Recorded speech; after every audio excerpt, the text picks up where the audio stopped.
Yeah, so welcome to the final round. So I know you all have worked very hard to reach here. As you are the top 10 teams, you have some really cool projects, and I know you can't wait to show those to our jury members. So without any further ado, we will proceed. But just before proceeding, let's meet our jury. So yeah, so here's the jury. We have 5 judges in our panel, all from the industry. So firstly, I would like to introduce Mr. Avirup Basu, Director and Founder, Black Spectrum. Mr. Avirup, would you please, Avirup, just unmute and just introduce yourself a little bit. Yeah, hello everyone. Very good morning to all. Thanks to the entire GDG on campus team of St. Thomas to organize this event. And I'm sure like like everyone has a lot of projects to showcase, a lot of cool projects, I should say. And congrats on reaching to this level. And even though it's a competition, but it's more like a learning opportunity for all of you. So with that notion, all the best for this final round. Thank you. Thank you, Mr. Avirup. Next, we have Mr. Sandipan Mitro, Founder and CEO, Pice App. Sandipan, you are muted. Yeah, hi everyone. Very nice to meet you and all the best. Just to give a quick introduction, I run this company called Pice out of Bangalore, and very happy that this is happening on campus. Very well organized. Like congratulations to GDG on campus team at STCET. Looking forward to seeing all the projects. Have fun. I think that's more important. Yeah, that's about it. Thank you, Sandipan. Next, we have Mr. Souvik Chatterjee, Associate Consultant, Infosys. Yeah. Hi, everyone. Hi, Anurag. All the hard work you have Yes, put, sir. I have seen it. Yeah. So all the best to each and everyone who are joining in this event. And something like this is happening in the college campus. This is a big thing for every one of us. We understand this. So all the best to each and everyone. Okay. I'll see all of your projects. I'll see. Okay. Yeah. Thank you, Souvik. Next, we have Orchishman, Mr. Orchishman Chakraborty, Software Engineer at P360. Everyone, thank you, Anurag. Great to see something like this being organized on my college, and all the best. As Shondipanda said, have fun. That's more important. Thank you. And lastly, in our judge panel, we have Mr. Sagnik Sinha, Associate Software Engineer, Nomura Fintech. Sagnik. Yeah, hi everyone. So first of all, many congratulations for everyone to reaching this stage. And Anurag, I'm really delighted in this that you gave me this opportunity. So yeah, looking forward to seeing all the projects. Thank you. That's it from me. Great. Thank you, Sagnik. So yeah, that's from the jury. And now we will proceed. So before we start, the rules of engagement, the rules for all the teams, that is your time, you have a total time of 10 minutes, maximum 12 minutes for the question answer session. So first 5 minutes, you will be able to see the timer, or you will be able to hear the timer in this meeting only. So 5 minutes. In this 5 minutes, you have to pitch, show your PPT, a few slides. PPT is not the major thing, but you must share the PPT. And major focus will be on your MVP, right? So demonstrate your MVP, show the functionalities, and that is the thing. Okay. Next, the next 2 minutes will be the code base. Kindly go back to the previous slide. Yeah. So the next 2 minutes will be your code base. That means you will show your code either on GitHub or on your local IDE, no issues. The jury will go through your code and they might question in this part, but in the next 3 to 5 minutes after you demonstrate your code base, they will surely question you. And after all the question answer session, you can your pitch is completed, right? And also, once you complete showing your code, you will keep your code on the screen, right? Till the time your entire pitch and your entire slot gets over. I hope that is clear to all the team leaders, right? You can just unmute and talk. Yes, No yes. issues. Team leaders Yes, can yes, unmute and talk. Yes. Anurag, one of my teammates shared the screen, and because I have some technical problem from my side, actually, I Yeah, can pitch, but absolutely okay. Absolutely okay. But team leaders must be present, right? okay, Your sure. team members right now do not have the mic and camera access. When they will, when your slot will come, you just call out their names, and we will give them the access. Okay. Okay, thank you. Yeah. Cool. So now we will proceed. And yeah, please, the team leaders, please do stay till the end for the prize reveal. Okay. You can proceed to the next slide. Yeah. So now we will shuffle the teams. Diyali, I would request you to kindly shuffle the teams now. Yeah.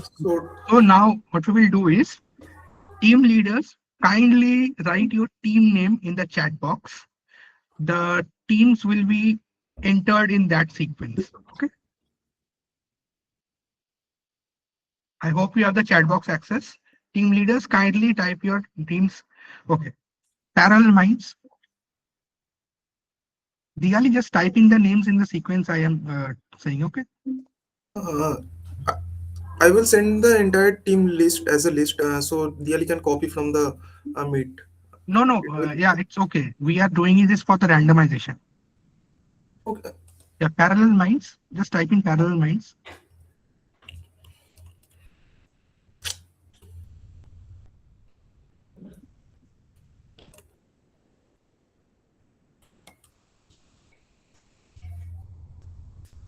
Parallel minds. Okay. Okay. Got it. Akash, send him the list. Got it. Yes.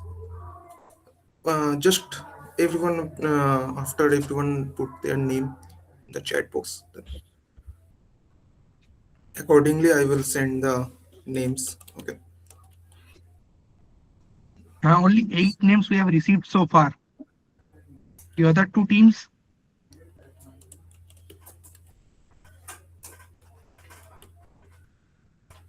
Okay. One more team remaining.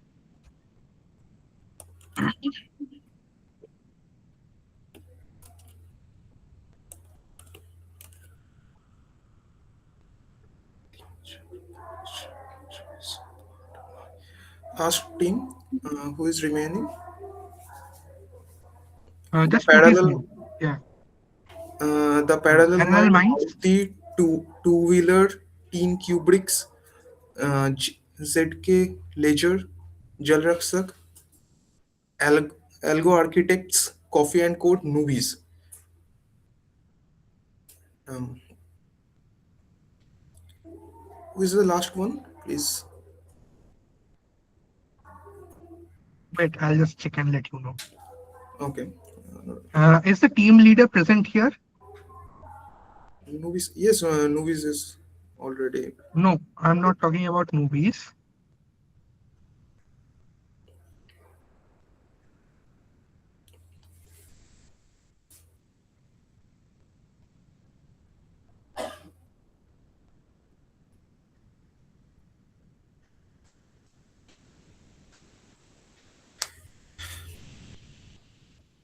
You can take the names and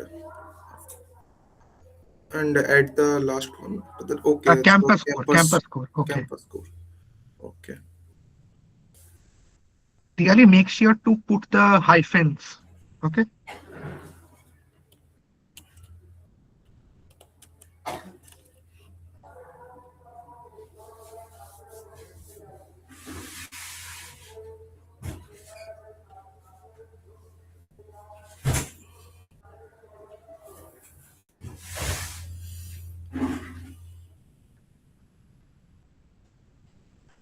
Sorry, it's team core, not team. Okay. There's a typo.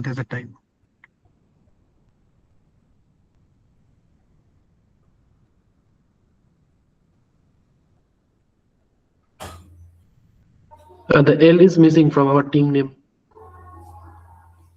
Which one? Parallel minds, parallel minds. First one. Yeah.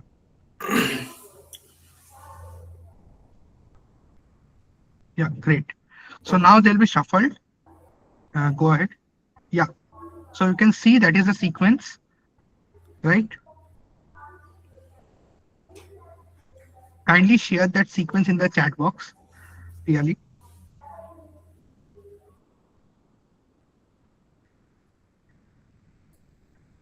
Yeah. So this is the sequence. Team leaders, kindly check your team slot. Okay. Really, I'll do that. You just stay in the screen. Yeah. Okay. Okay.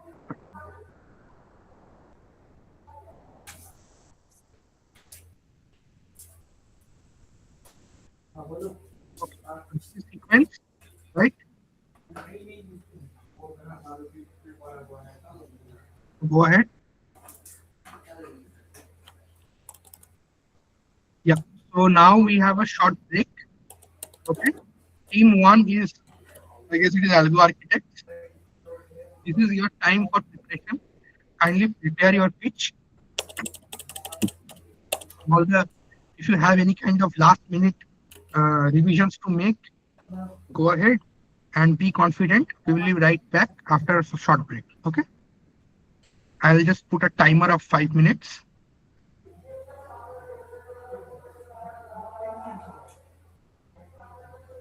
I hope the timer is visible for all of you in the meeting. Yes, it's visible. Yes, visible. Daily refresh the page for once, please. Okay, thank you. Sorry.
Yeah.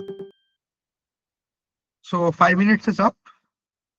Now the first team.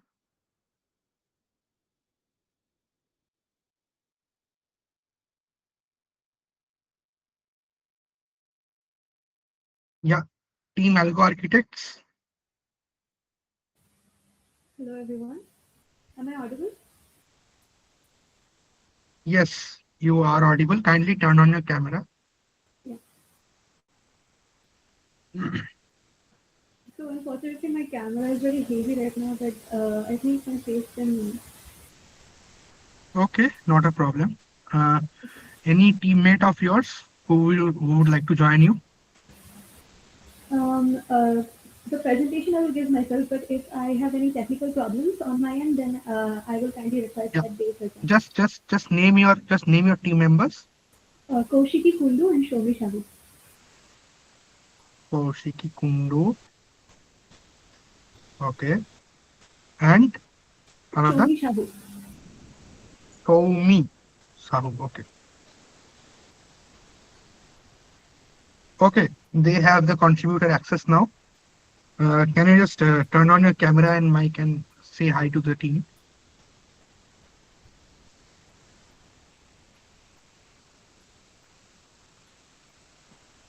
Kaushiki, Soumi.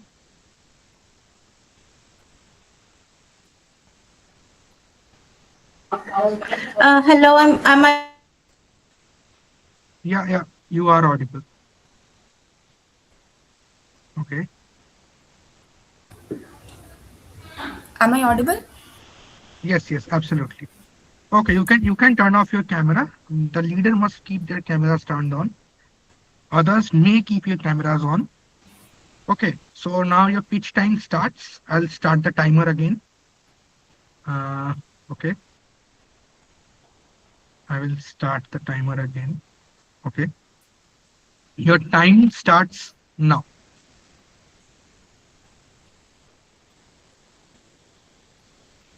Start. Yes.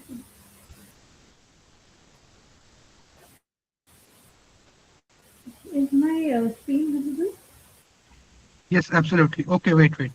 I'll just restart the timer. You were not ready. Yeah. So just shift to your PPT. Yeah. So I Okay, so your will. timer starts now. Yeah, Okay. now go ahead. So I'll provide a quick overview of what we plan to do. So basically, our platform is named Career Canvas, and it's an AI-powered platform that basically is designed to answer a very common question that students in colleges have: How job ready am I? And do I have the necessary skills to advance to the next course of life? And what should I learn next? So basically, um, Career Canvas bridges this gap in students' minds, and they provide answers to questions like what skills am I missing, and what to learn next, in what order should I learn it, and how should I track my progress. So basically, Career Canvas uses Gemini AI, and basically it instead of students guessing or learning random skills, it provides a clear list of skills, basically a roadmap that helps them get to the job that they want. So if we cover all of the skills that the that Gemini tells us to do, then we can be sure that we will be eligible for the job that we most desire. So, um, so basically that's this side. Uh, yes.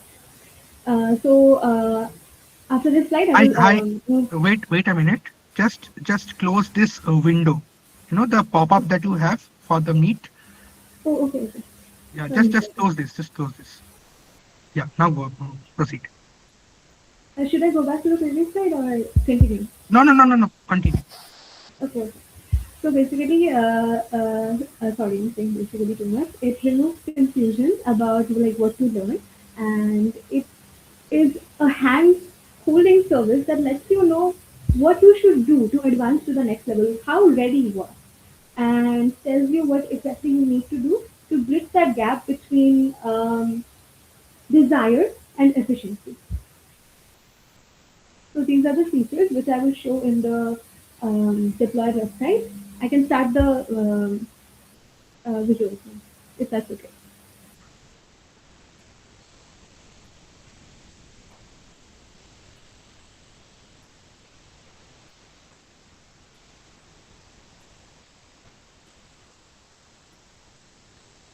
So I'll just log in again to continue.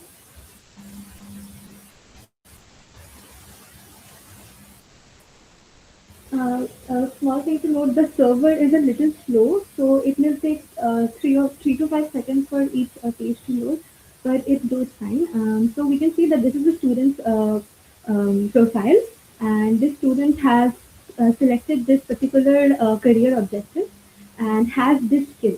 So we can easily add new skills here or edit our job description if we want. And the AI learning roadmap generates the roadmap of what they need to do to get this job, which is software engineer role focused on bootstrap. So we can click on generate roadmap.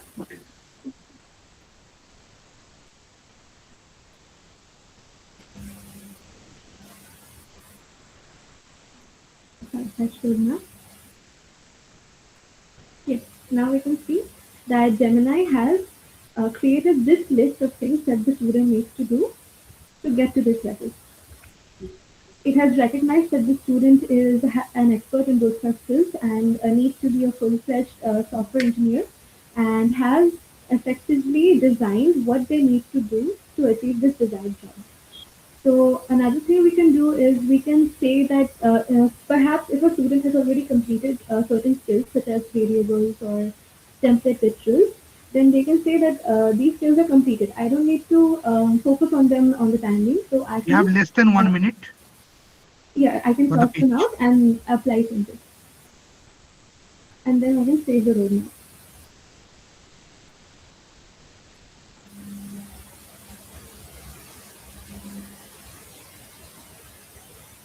Yeah. So that's what we're aiming to do here. And the student can easily access this list and decide what they want to do. And if the skills they have currently are enough, they're not enough.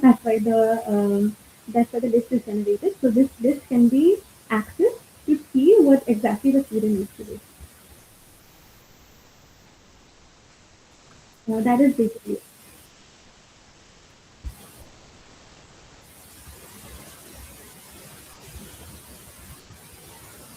And of course, we have admin features if the admin wants to sign in some features. Okay, your time is up. Your time is up for the pitch. Wrap it up. Wrap it up. If you want to say anything for the closing note. Yeah, basically the standard platform requirements, which is if a student wants to register using a particular college, wants to be affiliated with a college, then the admin can sign those colleges up and the student can register under those colleges. That's it. Great. Now show your code. Okay. Yes, absolutely.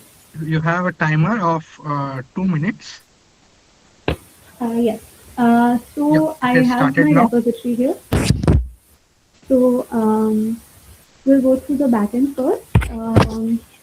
Here we can see that the backend has, we'll go through essentially this MVN, MVNW, CMV, these are all the files, the relevant files required for Spring Boot running, and from HTML for dependencies.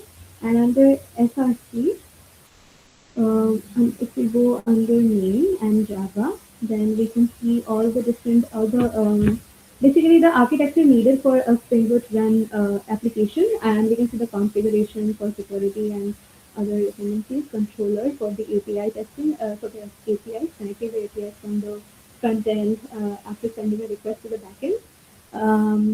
We have the models, the repositories for contacting the databases, the feeders for default values, and basically the services do the main logic thing, they process the data.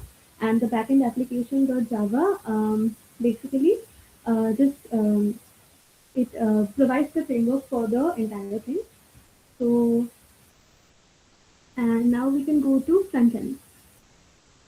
In front end, we can see that all the different pages that we have seen and more are displayed here. So basically the admin dashboard, profile, register, then the student register pages, login pages, profile pages, and everything, and the skills pages and job description pages.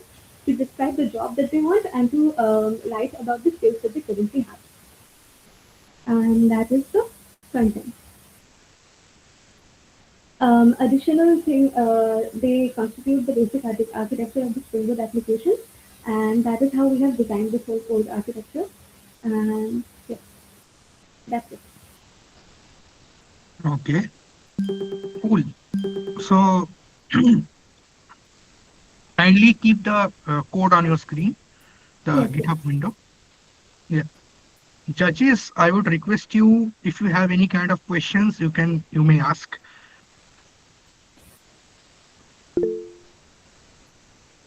Yeah, Sovik has some question. Yeah. Please go ahead. Yes. So Meghna, first of all, great job. Okay, great job to your team actually. Yeah. So I am basically getting some noise from your background. So is it only for me or is it for everyone? I wanted to know. That is for all of us, I believe. Okay. Okay, Abhirabda. Okay, so in that case, I would like to know it from some of her team members. My question, so you can go on mute, Meghna. Okay. So my question is to some of our team members. So in the pitch, Meghna told that the server is a little slow, right? So it takes around 3 to 5 seconds to respond back. So my question is, why do you think this happens? What are the reasons? What could be the possible reasons?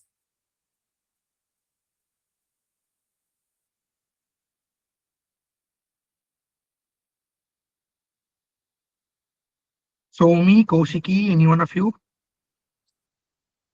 It's like a discussion, guys. It's not an interview. Okay, you can just talk to me. No issues. You can just talk to me. You have done a very good job, first of all.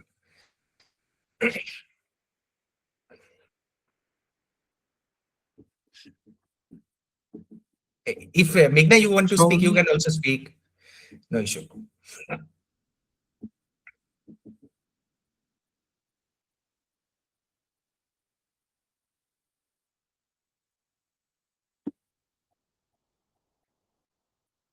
Yeah, go ahead.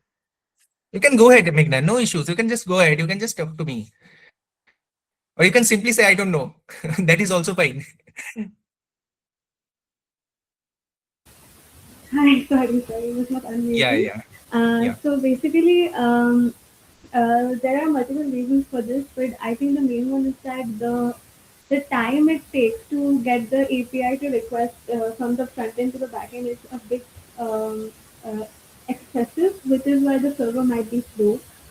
Okay, it's a very good point. You have just said that it's not my fault, it's API's fault. Okay, great. Great. So it's from Gemini API, right? Okay, fine, I got it. No, very nice. Yeah, that's all from my side. That one question I had. Any others from the jury panel? One. Yeah. Please. Yeah, Sondipanda, just go ahead. Abhiru, please go ahead. Abhiru, please go ahead. Okay. I was waiting for you. Yeah, my question was like, can you just mention like which Gemini model you are using? And are you using like prompt engineering or some kind of an orchestration layer to do this? Like what exactly is the algorithm behind it? If you can focus on that one. Yeah, so basically we're using the generative languages under Google Cloud, and we're taking the API from that. So basically we're connecting to that API. Your audio is really a bit I was not able to muffled. understand it. Right. Am I audible now? Just say it a bit loud, so then we'll be able to decode. Okay. So basically, we have taken the generative languages API under the Google Cloud APIs, and we have connected from that only. And I think we're using a Gemini 2.5 Pro, and no, not yeah. So we have taken it from the Google Cloud API services, and that's where we have connected. You can show the code where you have implemented the wrapper. Yeah, just show us the file where you have initialized that particular model and the prompt engineering. So I think it should be in a backend code. somewhere. This is the application properties for the, one second, I will show you the EMV file. Um,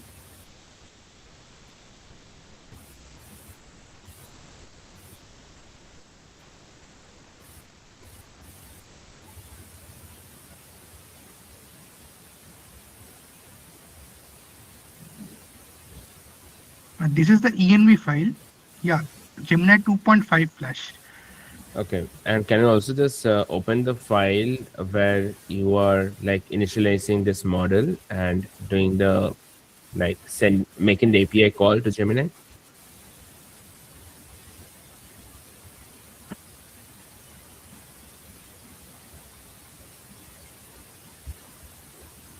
one second. Mm.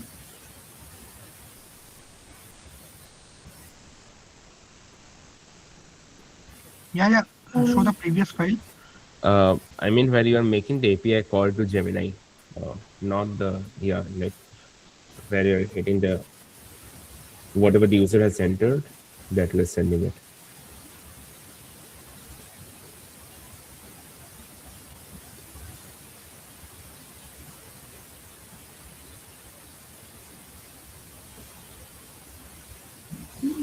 Find it at the moment.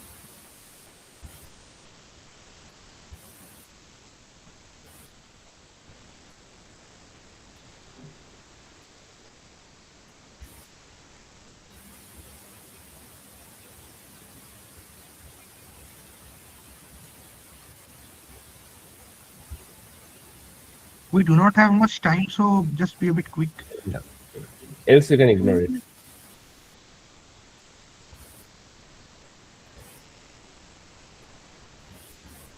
Meghna, just check once in the backend service layer somewhere you must have integrated. Yeah. In the backend service layer, go there. Yeah. I think that backend application of Java somewhere, or no, not this. Go to student service.java.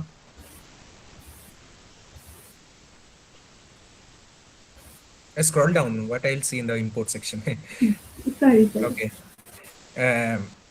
Register details, update details. Then we have register skills, update skills. So how are you making a backend call? I mean, how are you making a API call to Gemini API?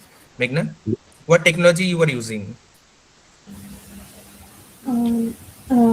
We are okay. We have certain elements at play here. We have the backend application. We have the service. We have the repository, and No. That's the architecture. That is fine. I am asking just one word answer. What technology you are using to call the backend? I mean, call the API, that Gemini API, right? Oh,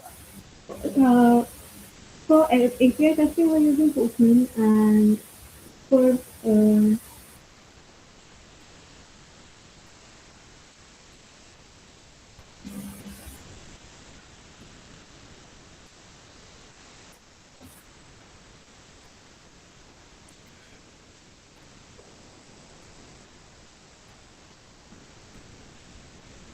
Yeah, it's okay. I mean, yeah, it's okay.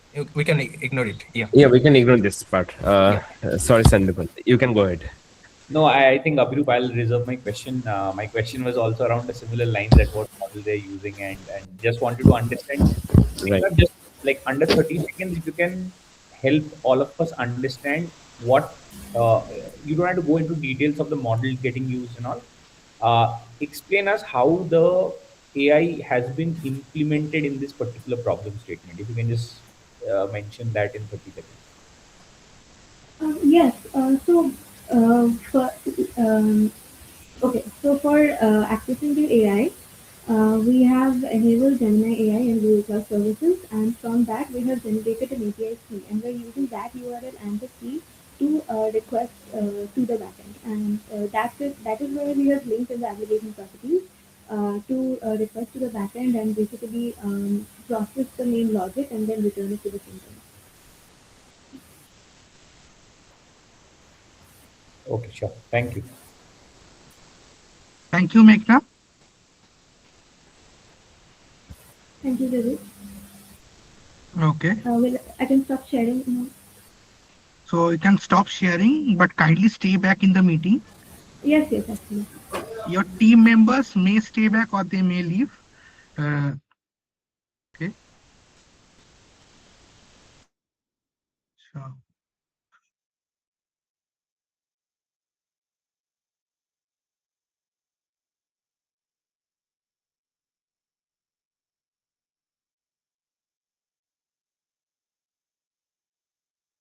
okay.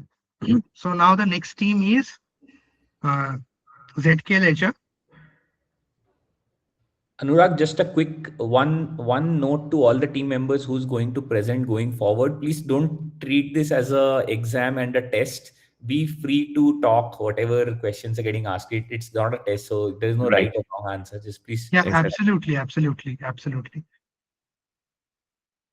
And it doesn't have to be like I have to go through the entire PPT and all. It has to be like you just explain the problem and what you are doing to solve it. That's it. Like, Yeah. don't make it too much formal that I need to cover all these things. PPT, I need to go through everything of the code. We as judges are interested in seeing the main logic implementation, the main architecture. So that is what we are looking for, and that is what will get you the points. So keep it Exactly. free and be a bit interactive. Is what I would say. Team leaders, I hope you have got the message.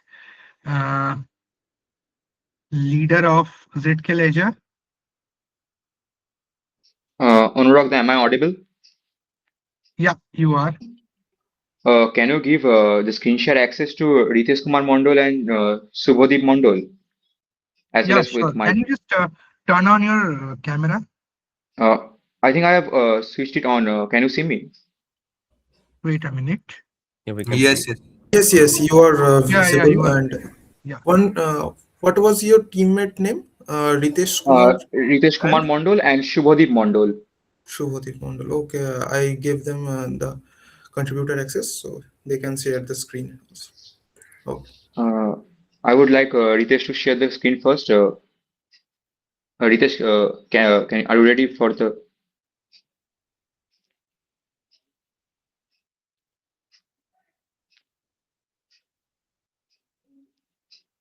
Ritesh, are you here? Yeah. Yes, I'm sharing. Wait, so I'll Okay. start the timer. The time starts now. So, hello everyone. We are team ZK Ledger, and today we are going to present our project on a blockchain-based academic credential verification, a system to make verification of certificates secure, fast, and tamper-proof for students, universities, and employers. The traditional system, which has been going around, is mainly manual and centralized, where the institutions usually after completing your academic courses, they issue your certificates and you present it to the employer for jobs. And if you wish for higher education, you provide it to the universities. The problem here comes with verification, as it depends on the previous institution to verify if they have actually provided it, because there are some scams as well. It can be forged certificates. Our idea is simple, that we want to remove this interdependency and provide a simple platform where the institutions will provide the certificates as soulbound token, which are non-transferable, and it will be present in the students. So means MetaMask wallet, which is a blockchain wallet actually, where the employers can verify it as well as the institutions. So now I would like to hand over to Subhadeep for walk you through the demo of our project. Subhadeep, you may share the screen now.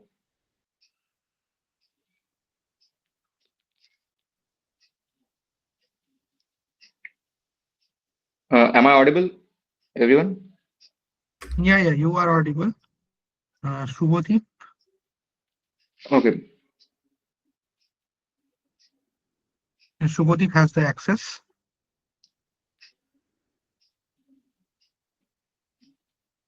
Yeah, Shubhadeep, you are visible.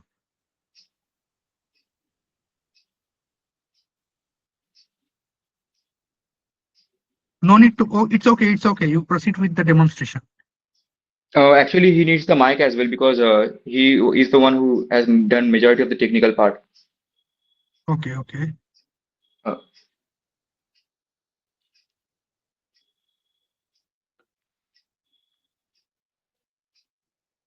I'll just pause the timer for once. okay, This sure. is a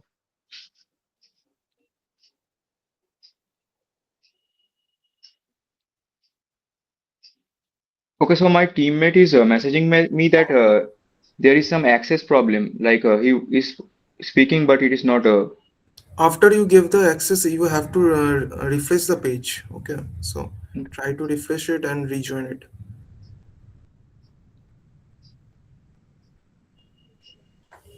Go to the sound setting and give the access and then refresh the page and rejoin the meeting. It will work.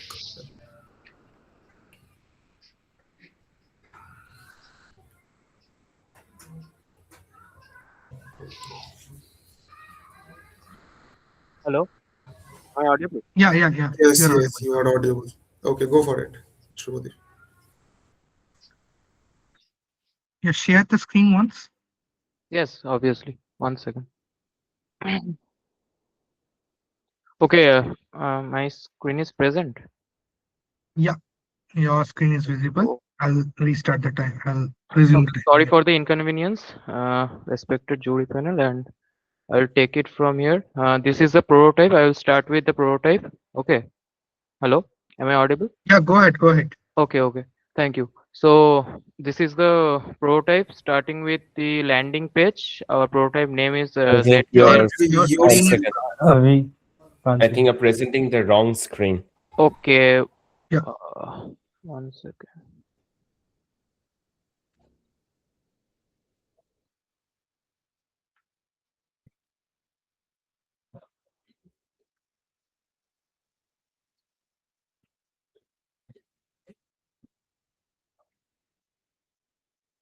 be quick now. You have less than 2 minutes. Okay. Is it now visible? Yeah. Yes. Okay. So this is the platform, basically the landing page. Moving forward, this is the login page. There are mainly 4 interactions: admin, student, institution, and employer. There normally we can log in, but demo credentials are already prepared for fast progression. This is the admin panel. Mainly the platform is managed by the admin. Any institution that wants to be registered can be registered through the admin panel. And the next user on the line is institution, and there is no mock data, it's already registered. The transactions, the minting of tokens takes time, so I already registered it, and I will show it that it actually works.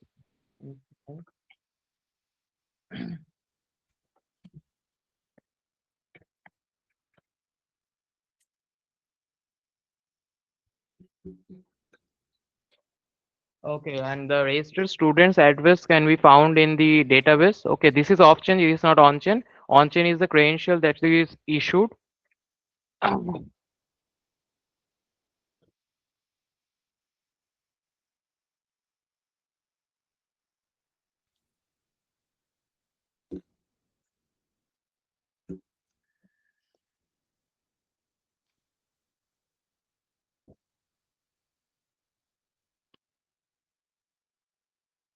So MetaMask is taking the loading. MetaMask is the main interaction from our platform and with the blockchain layer. And Your time is up. oh, Kindly wrap up. okay, and this is the AI assistant. The GDG asks us to about the AI assistant. This is the Gemini Pro 2.5 Flash model. It is used, and the rest of the users are students. Students can verify the credentials, and it stays with the platform for the rest of the time. And the last user in the workflow is employer, who can check it from here that it actually exists, the document. Okay. So Monojit, that's it. Subhajit, just stop now. Yeah. Okay. Now show the code base. Okay. You have 2 Okay. minutes time to show your code base. Time starts now. This is the code base. Is it visible? Yeah. Absolutely. Okay, so start with the main thing is the academic credentials. This is the Solidity contract written in Solidity. Smart contract, basically the heart of the blockchain. The next is the front end layers, the components that are actually used. Admin panel of operation. I was not able to show the everything that was there because of the time consumption. Okay, and the main file is this one. And environment variables are used. Gemini API key for the database Supabase and Pinata for off-chain storage and their links.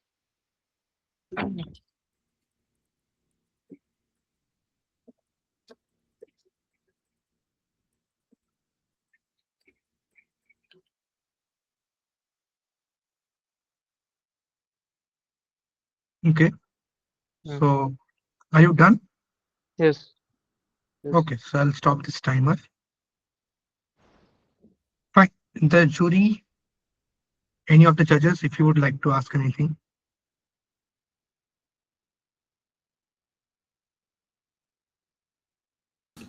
This question is framed to anybody. Any of the team members can answer. Can you explain when there is when LinkedIn exists? What is the true purpose of having this in place? I would like to answer. Okay.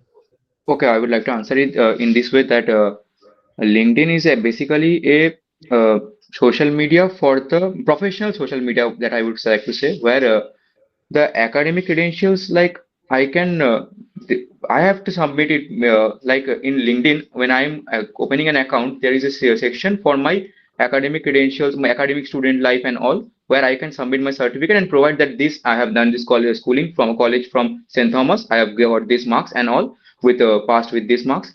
But in this our system, the institute will provide use our platform and issue the institute. There is no student involved in issuing it. He cannot issue his own credential. The institute will issue it. So do you mean that this is an institution first software as opposed to student first? It's a institution first. Institution is the institution. Students they work means they both are important to the platform. Institutions are registered. Who And provides the data? Who provides the source of I the would like data? to take it from here. I would like to take it from them. In LinkedIn, anyone can type that I have graduated from Harvard or Jadavpur or anything, but here the institution will verify it and give it. So no falsification of data is there. Got it. Okay. Thank you.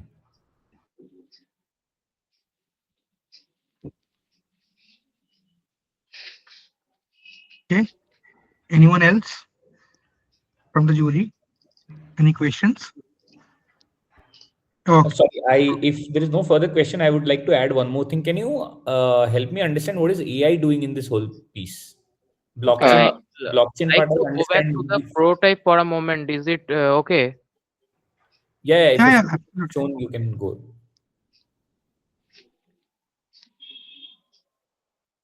AI is here just for the platform knowledge. It's like a FAQ type, so that it can give the answers for the like what is Z-calculation and relatable. But it's not well trained. So so if we ask any random question, it will also answer to that also. Okay, like normal chatbot. Yeah. So what is the difference between this and using like ChatGPT or Gemini? Why would I use your AI assistant over here? I mean, this could have been just all the things you have described, right? Yes. Your institution first approach, that all of those things. So what is the need of AI here?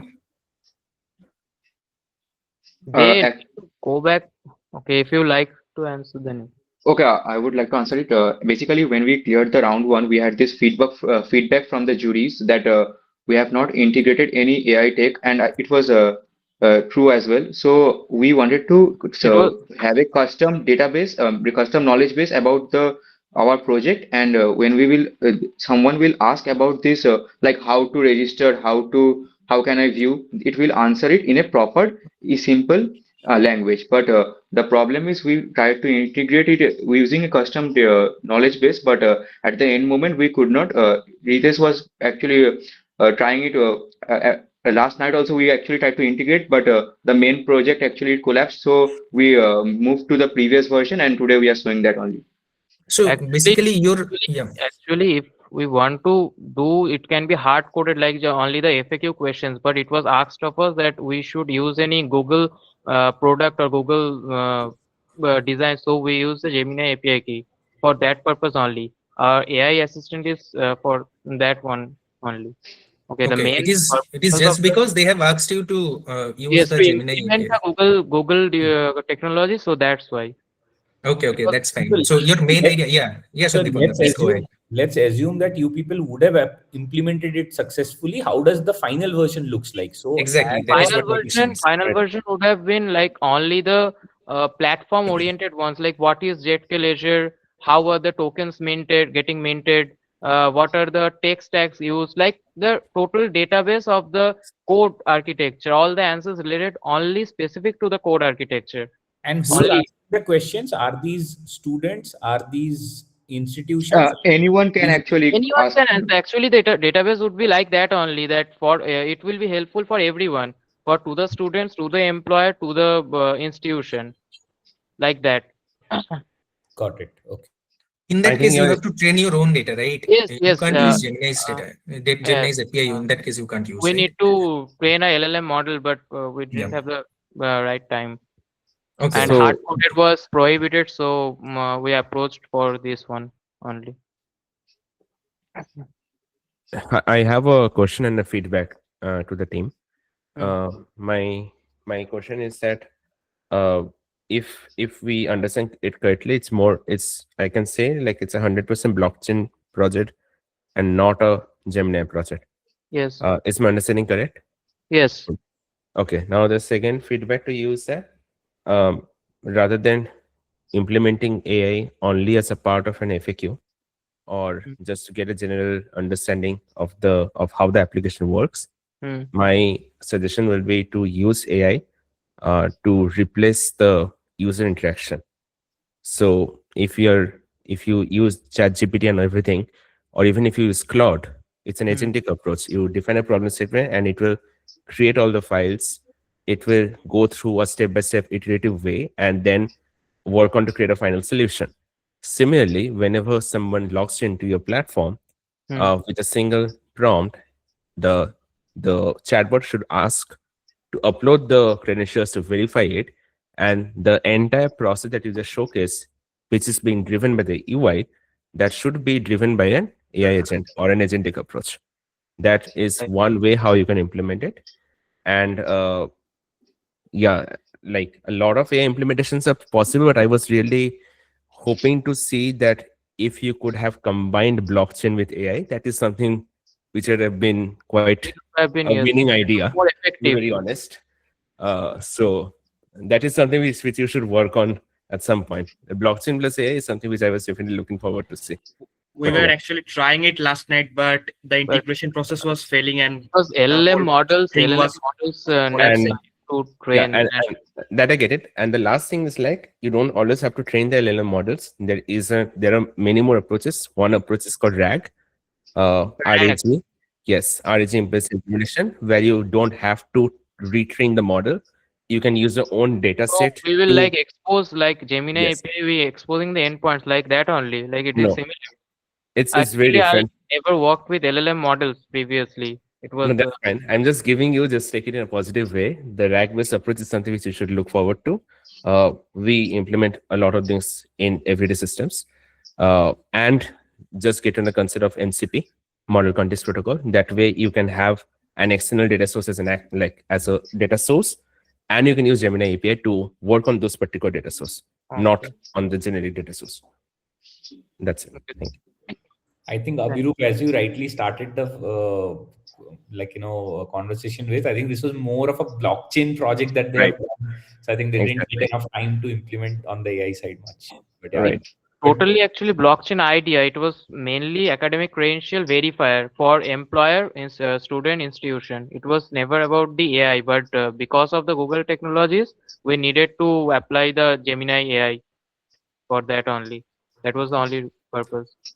But a lot of fair suggestions you got from Abhirup, so I think you should think about Yes, it. obviously, I will get back to that. Thank you for the suggestions, obviously. No problem. Thank you. Wonderful. Thanks a lot to the jury for their invaluable suggestions. And thank you, Subodip and Monojit, for your presentation. Okay. You can turn off the screen sharing. Okay. Okay. Yep. Thank you, everyone. Thank you.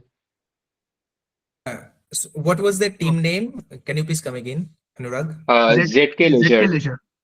Okay.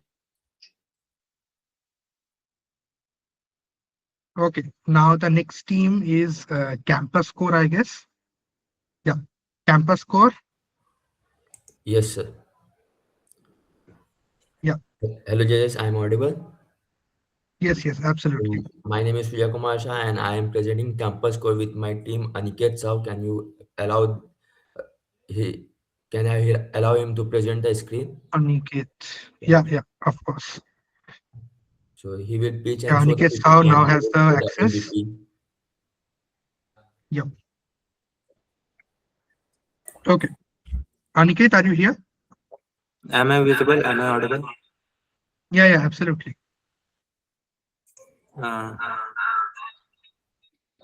There's an echo. If you're logging in like from two devices, just mute one of the device.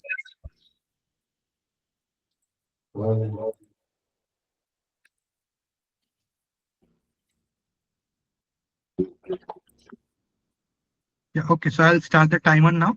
Okay. Is my screen visible? Your screen is visible, but there's a lot of echo that's happening whenever you're speaking. So if someone has logged in using two devices, please mute the other one. Okay, your timer is running.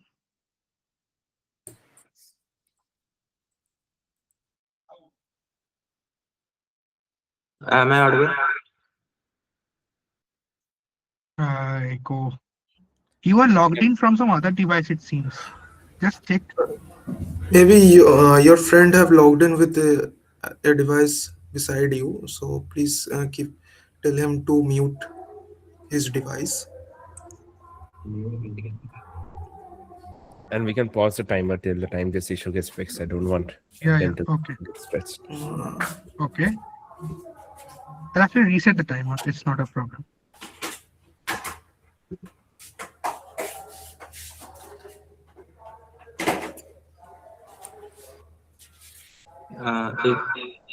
No, same problem. No. Any other device you have?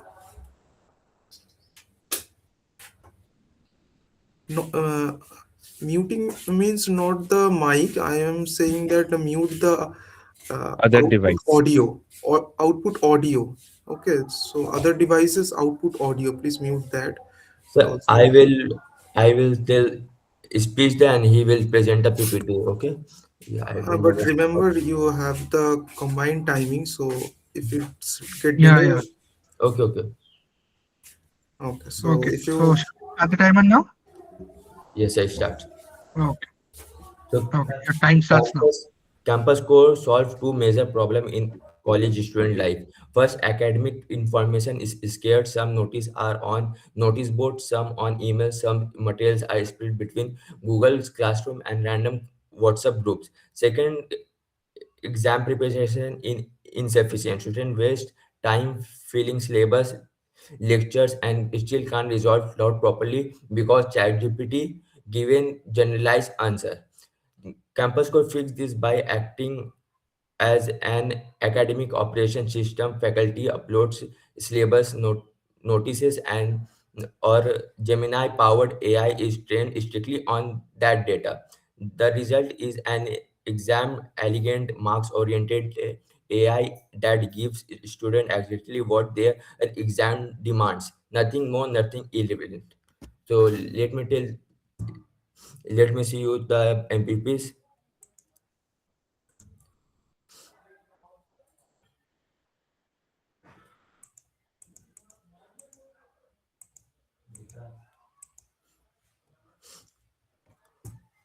My screen is visible.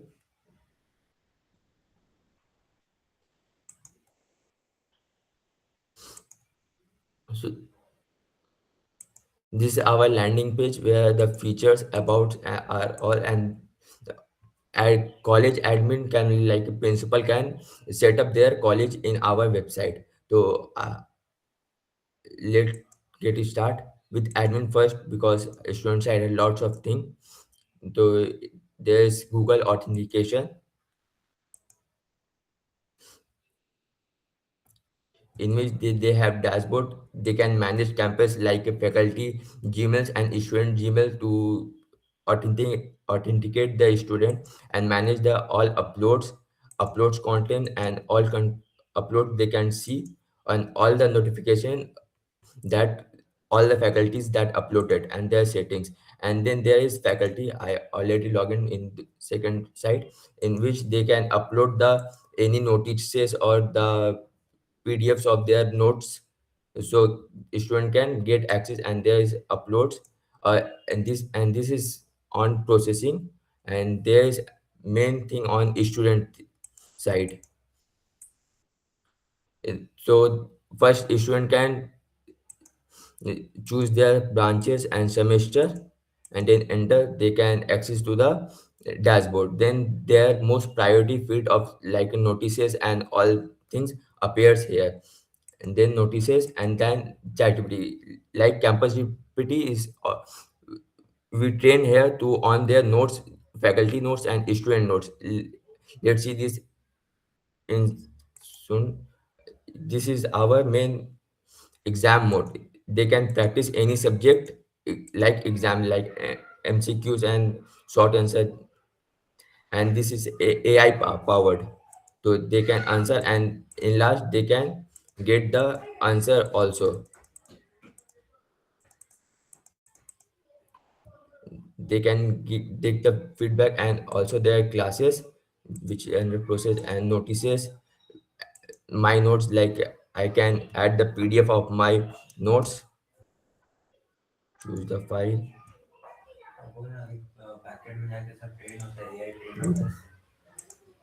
and can visit this file also. And there is main thing is campus GTP. Like I uploaded my notes, and then the this will train on that notes and the faculty notes. Like if I ask my project, sorry, my syllabus,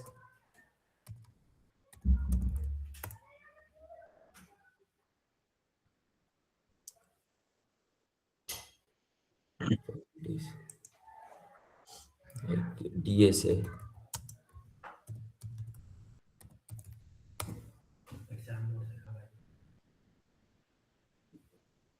like faculty didn't upload, like I deleted the information. And there's also exam mode here. So if there is midterm exam, there next algorithm next, and then the core concept. And then he gives the, like what ChatGPT gives, there is strictly on the syllabus base. And if the faculty uploaded their material on that topic, there will be notes. And if the student uploaded their own notes on their specific topic, this will show there. Okay, your time is up. Sujay, just wrap up. Okay, sir.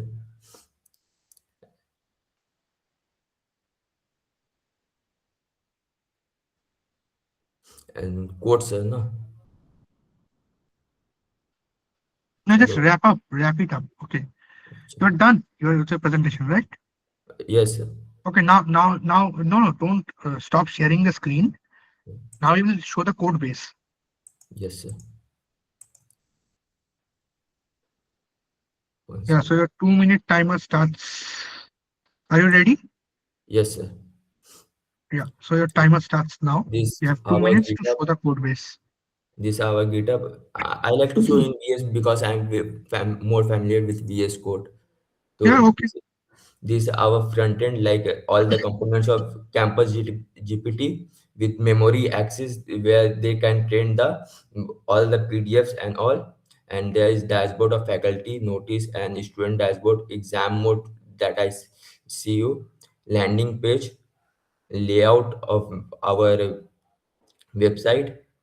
And then our context, we didn't use the Redux toolkit because there's not more backend type thing. So we didn't use context.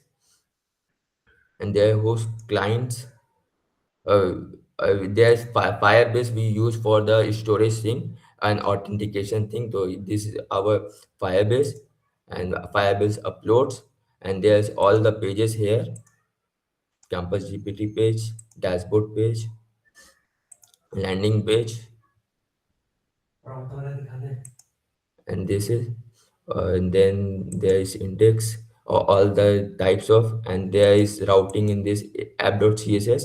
And we use Superbase to because it give the, yeah, or the rack thing. So we use Superbase, in which they use Gemini 2.5 Flash, and here they all get in their server, and then they trained it, and they give the direct answer in campus GPT.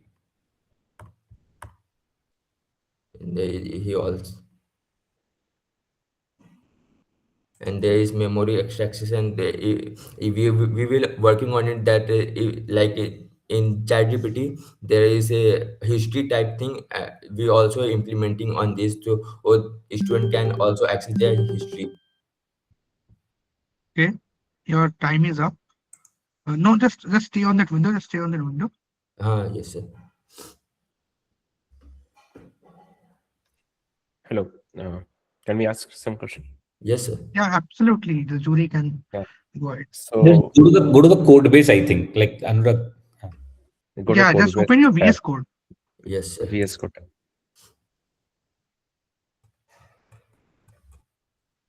Let me close all the windows. Just open the that particular file where you have implemented Gemini, and if you can just do a very quick walkthrough about what exactly have you done, the system prompts that you have used, Which file, and sir? the where your implementation is happening with the Gemini. Actually, one second. Yeah. There is it. So what have you done exactly over here? We Because you use keep on. Yeah, tell me. we use Superbase, in which we store the all the PDF that uploaded by faculties and the student, and then they, when the student asks the question of their particular subject or syllabus, then the Superbase provide to their Gemini 2.5, and then their specific answer will be provided to the student. That was working here, So and there is also. how? No, my question to you is like you were mentioning that students upload their PDF files to some remotely regulated storage account, and Gemini is using those files to pass through the data and give the response. So walk us through like how that flow is happening. The flow is happening when, just a In minute, the sir. code itself, you can just. This is the campus GPT page, and in which here is the campus GPT setting. तो यहाँ से वो और contact से वो पूरा जा रहा है उसका, ये स्टूडेंट का क्या semester and the year, semester and the ये ब्रांच वो सुपर बेस में जा रहा है जेमिनाई एपीआई के साथ। और फिर यहाँ पे ये जो इंडेक्स डॉट टीएसएस है कैंपस जीपीटी का, फिर यहाँ पे वो वर्क कर रहा है कि वो कौन सा सेमेस्टर का है, उसका क्या क्या सब्जेक्ट है, वो फैकल्टी क्या क्या अपलोड किया है, फिर यहाँ पर सारा उसका डेटा आ रहा है, और उसके बाद वो पूरा कैंपस जीपीटी में फिर वो आंसर दे रहा है सुपर बेस। एक डायरेक्ट भी एपीआई था जेमिनाई एपीआई, लेकिन फिर उसमें दिक्कत आ थी कि वो पीडीएफ नहीं ले रहा, तो that's why we use Supabase for that कि so they can use PDF also.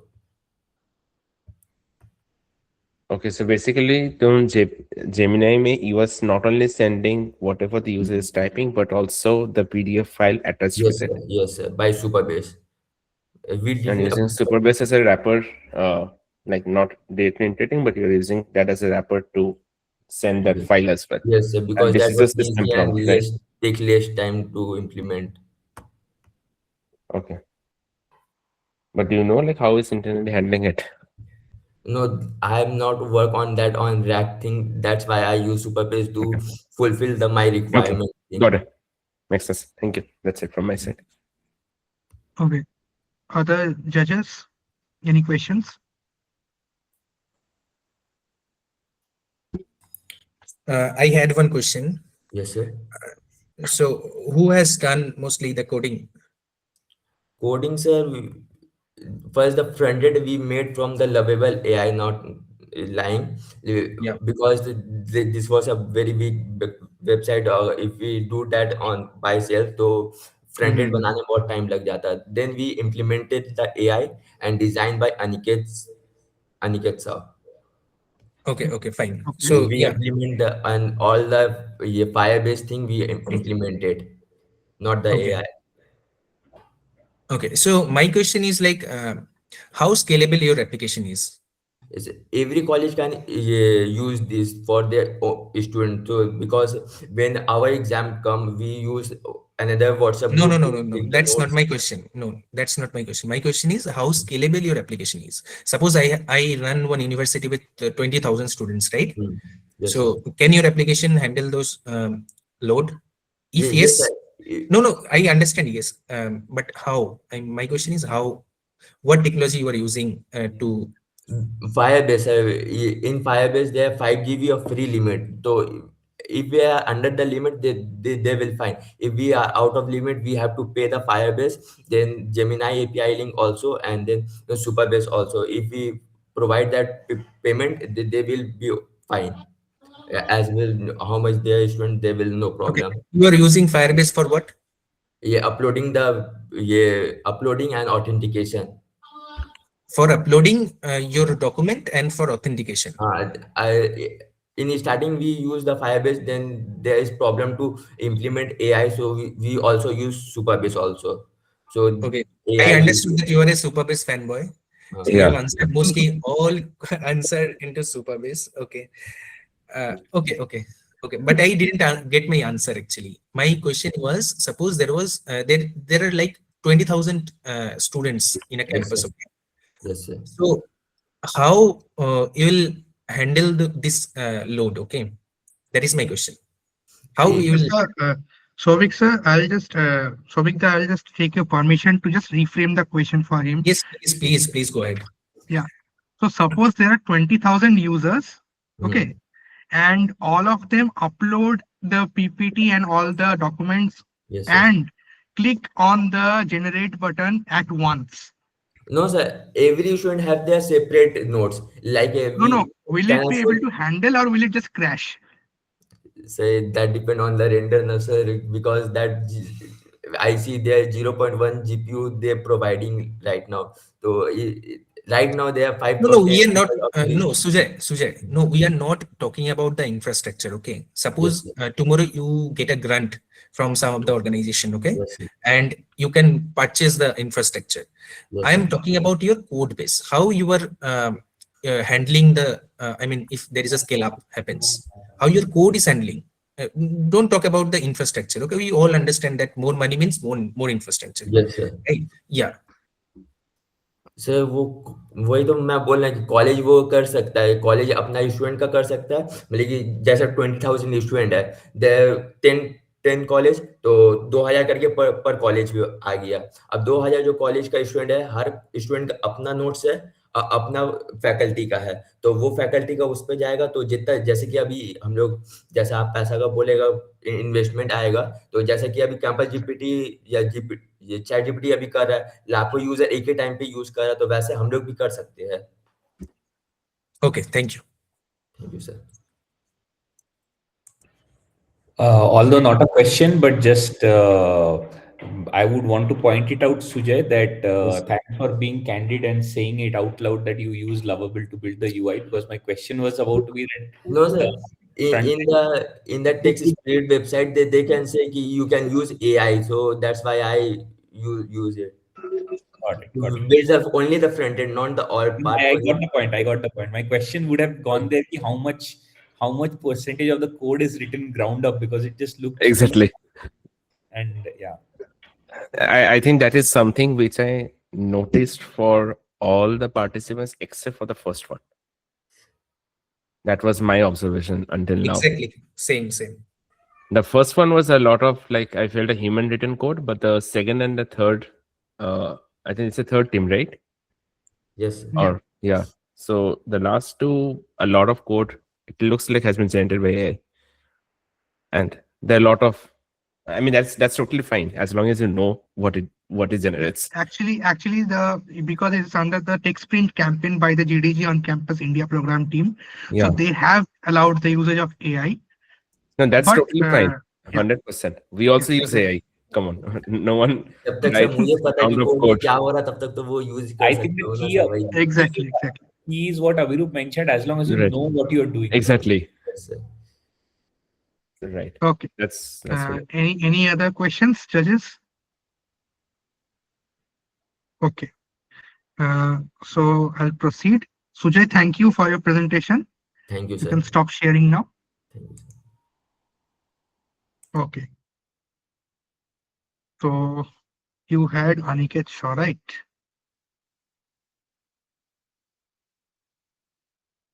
The next team is two-wheeler. Yeah, team two-wheeler. So, good afternoon, judges. Am I audible and visible? Yes. Okay. So, I am Janatan Khushbu, the team lead of two-wheeler, and here is Isan Sawan, my another teammate. Good afternoon, judges. So, now, judges, let's imagine you are a venture capitalist, Wait. and every You month. are. Wait a minute. I have the presentator access. Yes, Yes, you you have. have the presentation access. Okay, thank Presented. you. I'm Present sharing your the PPT screen. and started. Okay, so I'll start the timer now. Okay. Just share your screen. Yeah. I hope you are ready. So your Yeah. timer starts now. You have 5 minutes to pitch. Okay.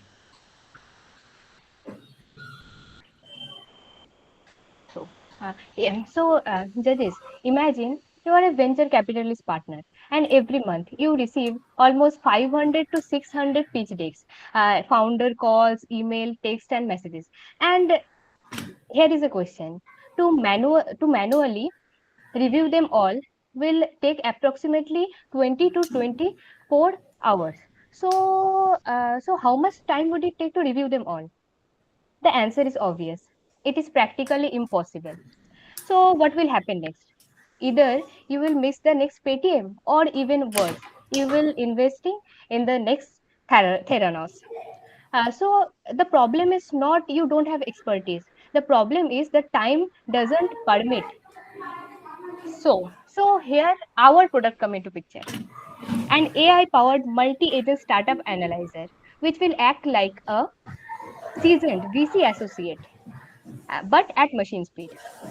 So our product will decrease the analyzing time from 20 hours to 2 minutes by using 6 expert AI agent, which will mimic the evolution technique refined by a venture capitalist over last 50 plus years. And we don't stop there. We also provide a real-time comparison of startup with the current market condition with the help of live data gathering by web crawling, and provide the structure, reasoned output with proper evidence. So our decision is not just fast, but it's also reliable, context aware, and database. So in a nutshell, we save it all: your time, your money, your effort. And now the all the expectation I set for our product. Let's see how it's stand on our expectation. So here is our landing page. Let's wait a minute. So it is our landing page. AI powered startup analyzer. Let's start evaluating our startup potential. From clicking the button. Next, you must upload your pitch deck PDF here, and you can also edit the supporting documents like call transcript, email threads, and founder updates. And here we use the early stage PDF, a pitch deck of Airbnb, which was earlier named as bread and basket. Now let's start analysis. The meanwhile, it will take 2 to 3 minutes to analyzing all the things. So in this time, my another teammate Ishan Sawan will explain you how the process actually going on. So Ishan, Yeah, explain it. good afternoon, judges. Myself, Ishan Sawan. So I'm going to give you I'm going to show you the flow of our backend. Then we will give you a brief on our agents through visiting our code base. So this is the flow of backend. First, you upload the documents, whatever documents you have. Then we store in a vector database. Then we do a query on it. So we are storing in a vector database, so we didn't miss any syntactical meaning throughout the documents. Next, after we are storing the database, our 6 agents work sequentially. The first, data extraction; second, benchmarking; third, growth; fourth, market search; fifth, risk analysis; sixth, recommendation. After the recommendation is generated, our agents give the verdict. You have options to generate the PDF report, or you can download the JSON file. After the PDF report is generated, you can directly outreach the clients by sending them a mail. Let's take now I'm giving you a brief on our agents through our code base. So our first agent is data extraction agent. In the data extraction agent, we are extracting the queries that what are the financial metrics, revenue, MAR, who are the founders, what are the problems they're solving. So as Janatun say, we are using the techniques that VC used in their last 50 plus years experience. So I am telling you why we are saying this. So these are the values that are used by the Andreessen Horowitz A16Z. It's a top venture capitalist in this industry. Our second agent is the benchmarking agent. This agent scores the startups on by benchmarking them the current market scenario. What are the current sector growth and all. So, and Your these are time is the up. Kindly wrap up. Ishan, your okay. time is up. Kindly wrap I'm up. showing the code base, then I'm showing the results of my product. Okay, you are already into the code base, right? Very Yes, good. yes. Okay. So I'll just So, start the timer. Just a okay, minute. okay. So, Yeah, you have 2 minutes. Continue. okay, the benchmarking agent. This agent goes to does the market research, do some Google search API calls, and collect the data from the market, and then we benchmark the startups on that. Currently, VCs do it manually from the PitchBook and Crunchbase. They have APIs. We can use it in the future because they are now paid. Third agent is our growth agent. We check from this agent, we check how much the probability of growth in taking consideration with current sector scenario and competition. These are the exactly same framework that Persevere Venture Partners uses in their startup analysis. Next, our market search agent. In this agent, we search in the market that how much the startup is aligning with their claims that they have done in their pitch decks or their in founder updates. So we are doing the how much their claims are aligning, and we are also doing like companies present online or not. And the next is our risk detection agent, which is the one of the most important agent. It detects the major and minor red flags in the startups. Like we are doing this by seeing inconsistent metrics, inflated market size, financial distress, team risk, customer market risk, etc. These are from the directly from Y Combinator's 10 startup mistakes. Last is our recommendation agent. After evaluating scores from the last 5 agents, recommendation agent gives the final verdict. We have set the rules we have set the pointing system. The pointing systems are very robust because we have researched and we have seen that like if any VC got 100 pitch decks, they reject 95% of invest them in 5%. So our point system is also very robust. Like if a startup have any major red flag, it's automatically directly pass. So it's our own agents. Now let's get back to our product and see what are the results we are doing. Analysis is completed and we are showing you the analysis result. Here the name of Okay. the company. Ishan, the time is up. Okay, you can show the Yeah, I'm just results. wrapping up. Here's the investment decision passed with confidence 70%. Here's the brief on why we are saying this. no information on founders. Here are the scores of every agent, key strength, key concerns, red flags detected, missing founders team, metrics contradicting are missing. These are the red flags. Now the advanced insights, you can see here the chart for growth dimension scores, benchmarking details, growth potentials, competitors. Here you can see we have uploaded Airbnb and it's showing the real competitors in the market. That shows we are doing the real market research. And here the risk detection graph, multi-dimensional code. And in last, you can download the report and send it through the mail. We can also show its generate report. For the time I'm showing you the result, what we have received in our mail. This is the result PDF that we received in our mail for the it's a summary of all our analysis on thesis, what we have done, why we have done, why we have given that answer. So this is our product and this is our code base. I am concluding this with a line that our aim is not to replace the venture capital. We are giving them superpowers. So you can ask questions now. Yeah, the jury, if any questions. Yes. Anyone else want to go ahead, and then I have. I can. Yes, you can start. Yeah. Who identified the problem statement? Our team lead Jannatun. Sir, Can you give a little background to the problem statement?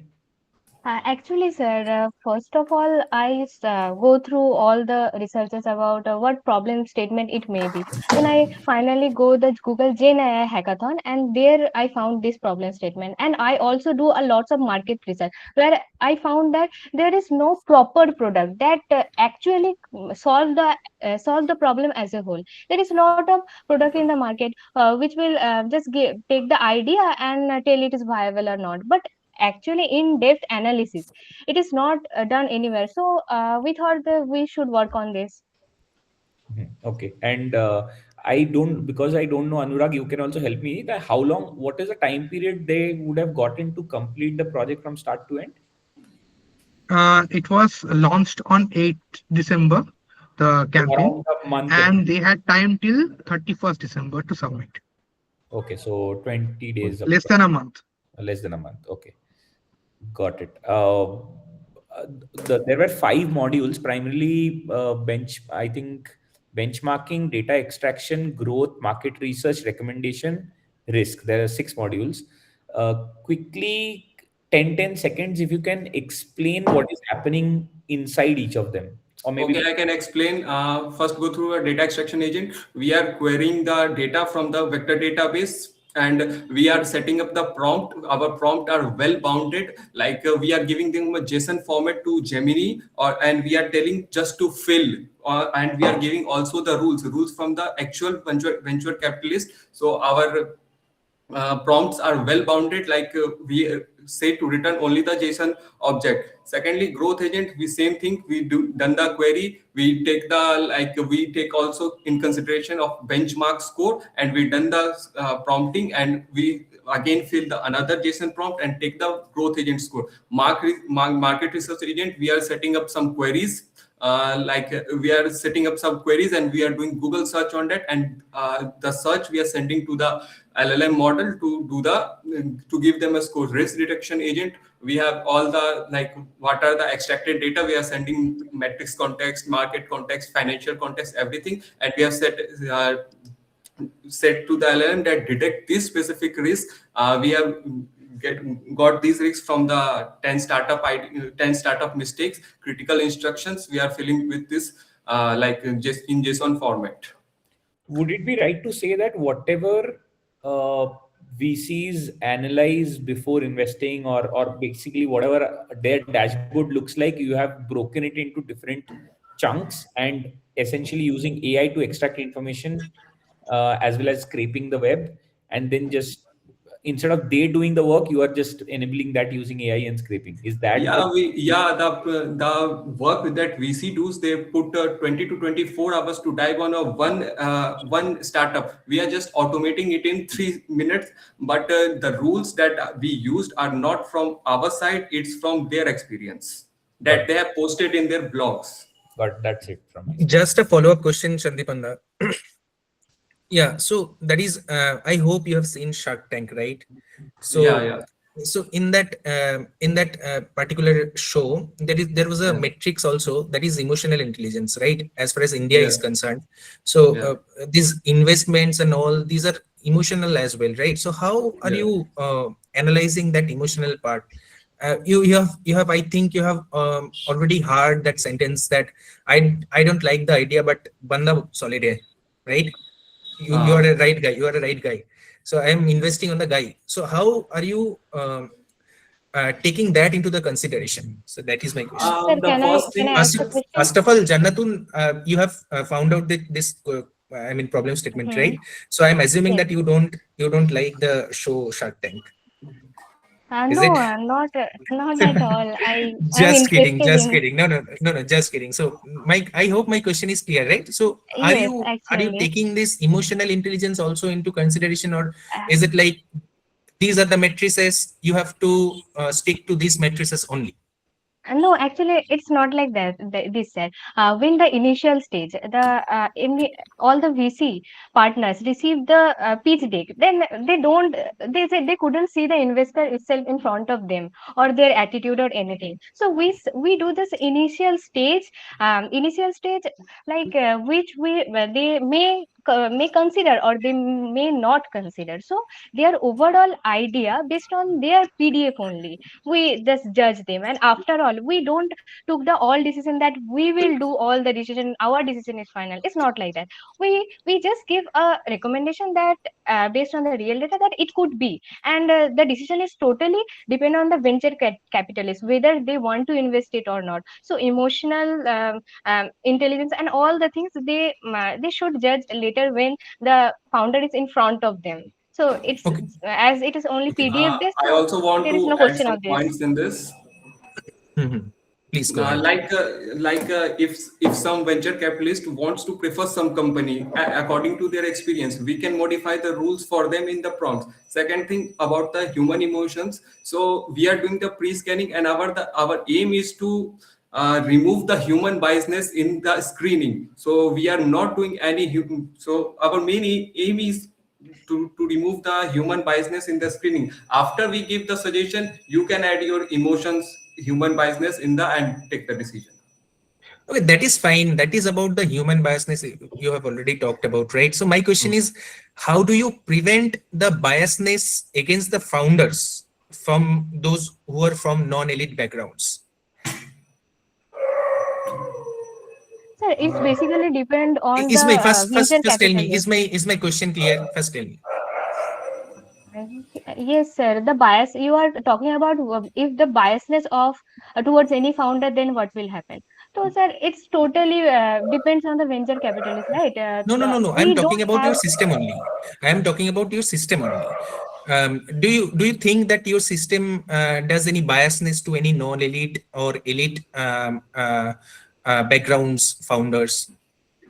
Non-elite or elite means, sir, I sorry, I couldn't get the Let's say meaning of. IIT, non-IIT, IIM, non-IIM. Or Okay. someone with Uh, high income group, or somebody who are individuals with high with lots of money, high net basically. individuals. Yeah. Basically, Yeah. they provide logical reasoning, so it might consider it, but it's not a biasness. It is also a Uh, factor, right? So that's I want yeah. to add in this, you are saying that elite or non-elite, means someday Elon Musk come with a company and I go with a company. It must be a difference between me and him, but it's not in my system. So I'm saying that we can add more in market research agent to search about founders, also to search about founders background, what they have did in their past years, so we can do the more accurate answers according to it.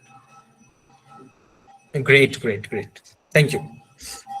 Hi, I have a couple of questions, and I won't take much time. So my first question is a kind of a technical. Like, first of all, which vector DB are you guys using? Chroma DB. Chroma. Okay, perfect. And for the RAG, what have you implemented? We have implemented RAG through the Lang LangChain. We have the LangChain. Okay. framework of LangChain, and Okay. through this we are using the RAG. Okay. Now, second, and the third question is like, can you just walk me through the generic architecture of any agent. You don't have to go into what the agent does, but just the generic architecture that you have implemented. So I'm showing the data extraction agent. Yeah, that works. Okay, here Keep it very short. we are getting API keys. Okay, we are and one more thing, in the 6 agent we have added 3 agent. We have give the 3 agents to Gemini and 3 agents to OpenAPI. It have 2 reasons, because Gemini in the free tier have very low rate limits, and also for the diverse results for that from diverse models. So we are getting the self model, then we are extracting the data what are needed according to the agent. Okay, then we are setting up the prompt like this, and then we are sending it to the model, and we are then pre-processing the data, means just stripping the response, and then we are saving, and this is the default structure that we are sending it to. Like if anyhow model fails, the default structure is saved, like all things none. So, and from where is this agent being called, the data extraction agent? We have agent orchestra. Here we are initializing the What's agent. the architecture of the orchestrator? If I may ask, what's the architecture of the orchestrator? Like, have you used LangChain for this as well? Yeah. My question here, like, I'm asking the technical architecture of the orchestrator. Okay. Like, what is the flow of the orchestrator? What flow it does? Here we just initializing the agents from here. Okay, then we are extracted data and we are saving in the results. Okay, for the so essentially you are like just calling each agents in sequence, one after the other. Yes, we are calling it in all sequence. Okay, cool, perfect. So one feedback is that you are approaching the problem, the business idea is mostly you're targeting the VCs, like to save their time. My idea is a bit different. My idea is like, don't target the VCs, target the founders, and use this tool as a use this as a toolkit for the founders to analyze their idea and analyze the pitch deck. Like Rather than so basically make this a toolkit in which the founders can go to this particular web app and they can upload the pitch deck, they can upload the problem statement, they can upload whatever they want to showcase to the VCs, and they will get a score of their market idea. That will be an instant hit, I feel. Because what you are saying is a B2B, but what I am saying is a B2C. That way you will get a lot of traction as well. And it's also our idea that like it's our not only aim the VCs, we are also want to make our product as a benchmark for the investors. Yeah, what I'm saying is just think from the opposite angle as well. Okay, because that is a genuine problem statement.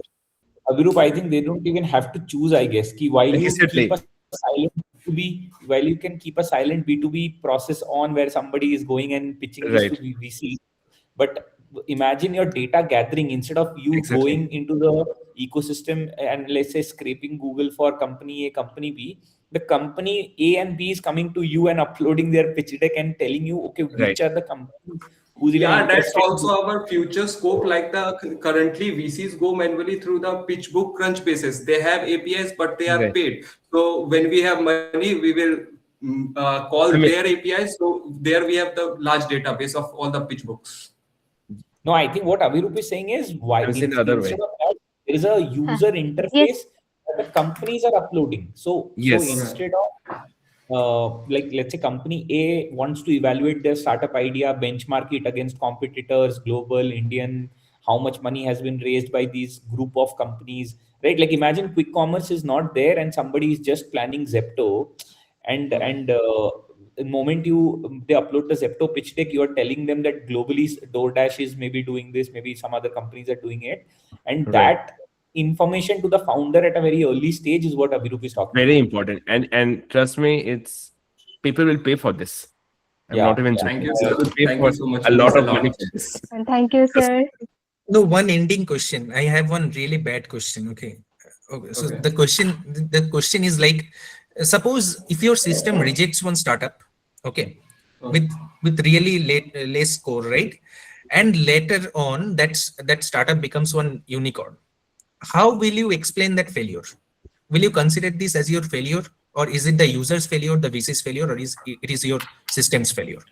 We consider it as user's failure. Maybe user improves after uploading the pitch deck. Okay, thank you. Yeah. Got it. See, here you got the answer to my first question, which Yes, was exactly. evaluation from a founder point of view rather than a VC point of view. Because if using a tool, if a founder can improve the pitch deck as well as the market research, then you you can see the value that you're adding, right? So that's kind of very important as a founder, I can say that. Thank you, We sir. will do it, sir, in later. Thanks for your valuable suggestion. All Thanks of the you. judges, thank you Thank you, judges. for all the reviews. Can I stop sharing? So, uh, Sure. judges, I'll just request. We are running short of time a little bit, so kindly, if you can, just Okay. keep it a little bit. I know you all are enjoying yourselves and you all are enjoying the projects. Thank you, Janathan. Thank you, Ishan. Okay. It How was a many So pleasure teams? now to the be next. here. Thank you. Okay. So the next project is Coffee and Code. Guys, are you present? Hello, am I audible? Yeah, you are audible. Yes. I want my teammate Ankita Hasmul to get the contributor access and present that. Name. Ankita Hasmul. Ankita. Okay.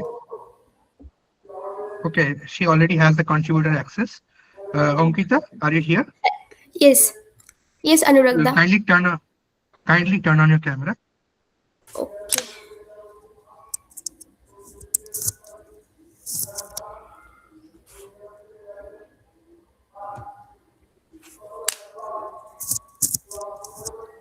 Anuragda, I am visible or audible?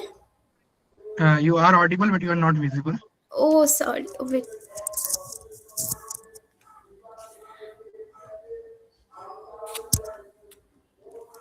Okay. Your screen is visible.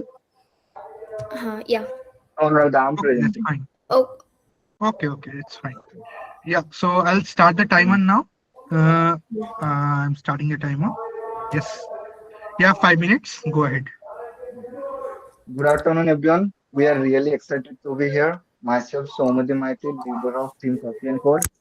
So we will demonstrate our project. So first, start from problem statement. So today, learning to code is still a challenge to many beginners. Most problems rely on static tutorials or videos, which are passive in nature and don't provide real-time guidance when the learner gets stuck. As a result, many students lose motivation and early struggle to build strong programming fundamentals, especially in language like Python. We identified that the lack of interaction, guidance, and engagement is a major gap in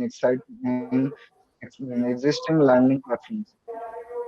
So our proposed solution to address the problem, we build an AI-powered Python IDE and learning platform that focus on learning by doing rather than passive consumption. Our problem provides a gamified coding platform where user learn coding from games and users solve a structured challenge directly inside a IDE like interface. Mm, um, I just and request this approach Ankita makes to makes the one second. Just requesting Ankita to go on mute because there's a lot of background noise that's coming from the side. actually, not sir, from my end, I guess. sir, actually, this background sound is we have some basic problems. So, So mute your mic. Bro. No, I'm just saying like if you can go on mute, Ankita.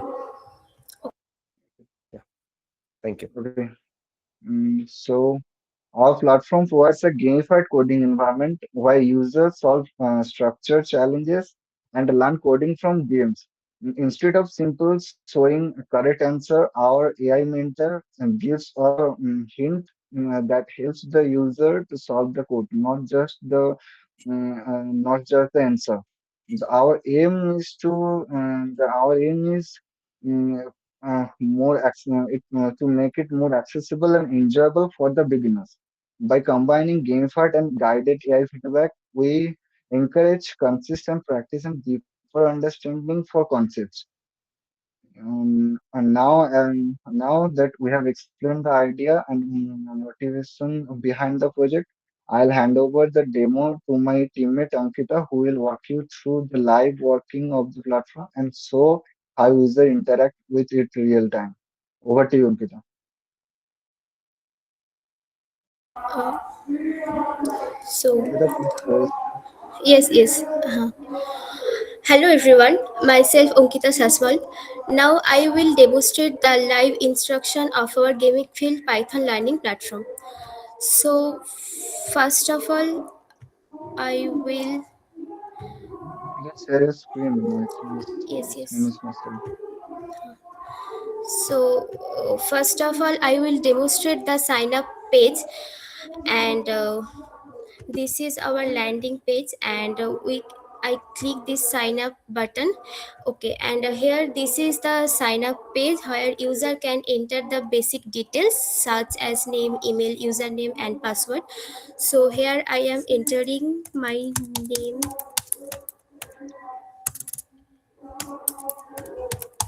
then email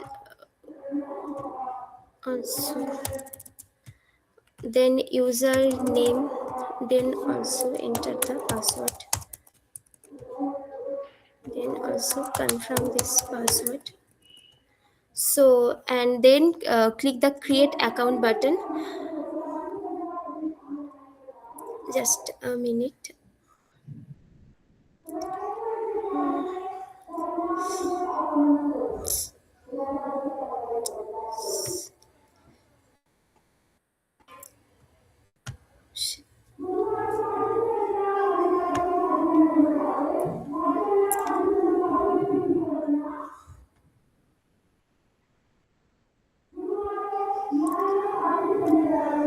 It's Okay. only Yes, sorry.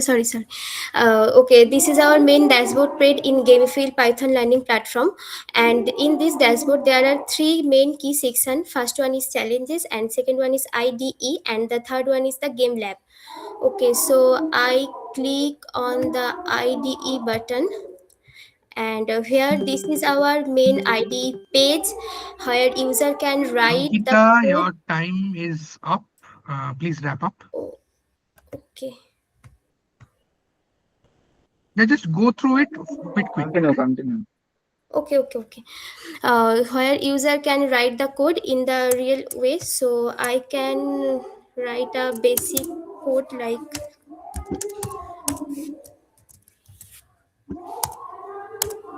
and here the run button is here, and when I click this button, the output is displayed for this output section. And in this way, the hint button is also available, and when I click this hint button, the hint is just a minute. The hint is also available for this basic problems. So I back to the dashboard, and then I go to the next session, that is game lab.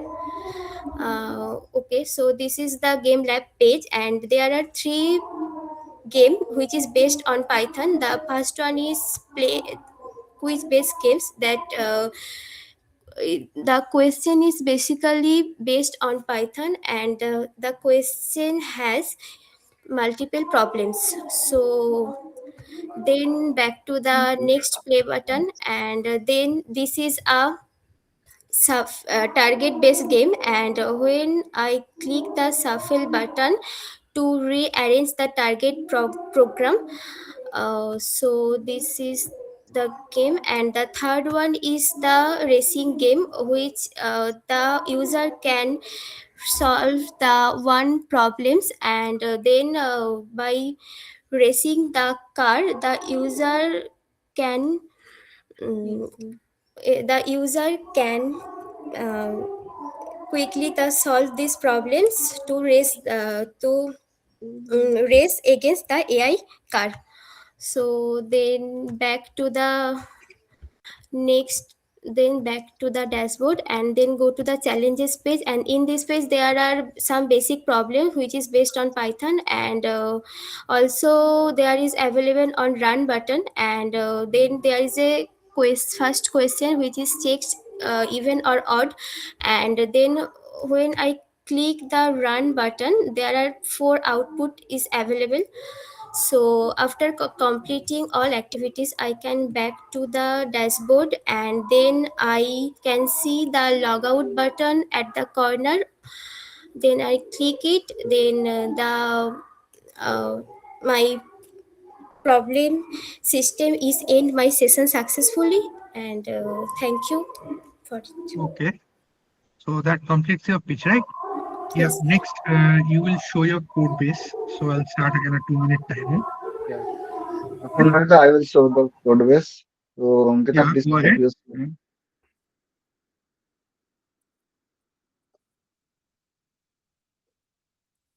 Your time starts now. Go ahead.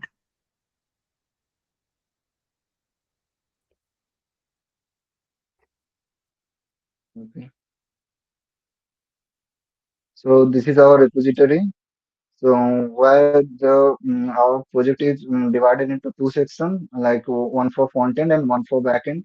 This is the front end, which lies under the public folder. Where inside it, we have the front end architecture in the HTML, CSS, and JavaScript. Where there is the HTML structure, where the login, sign up, and other ID HTMLs are there, and inside the style section, where all the CSS files are there, and under the script folder, all the JS files are there. And under the backend, here we have the SRC folder.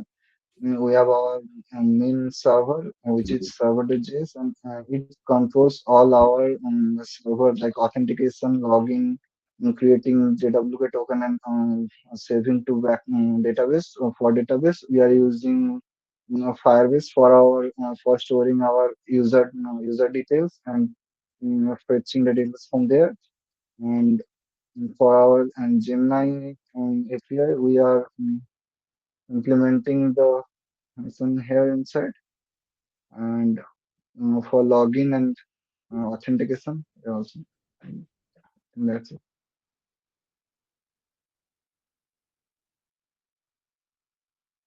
That's it.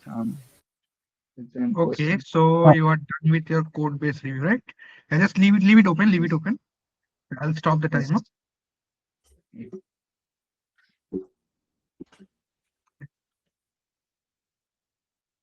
Yeah. Judges, any questions? Shomodip, does this IDE only support Python? As of now, only support Python, but we are planning to implement all other languages in future.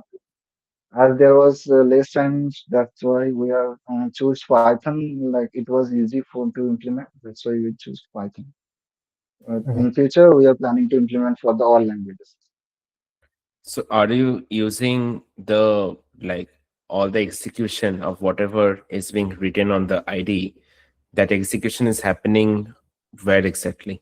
It's happening on the back end It's of happening. It's happening on the back end. Like when the user clicks on the run test or something, we just send take the code and make the JSON file and send it to the backend. Inside the backend, there is Python. Python. What is this called? Python. Forgot the name. Awareness.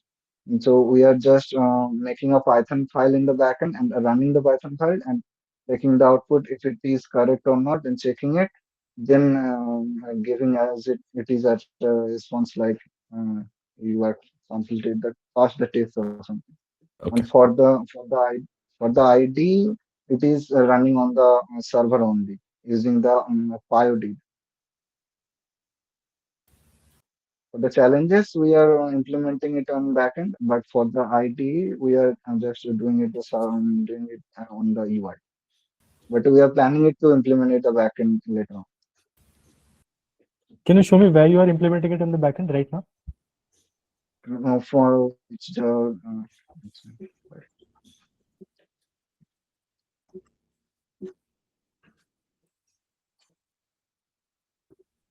these are all the test cases for the challenges section. For the first challenge is even or odd, there is some test cases for all others. And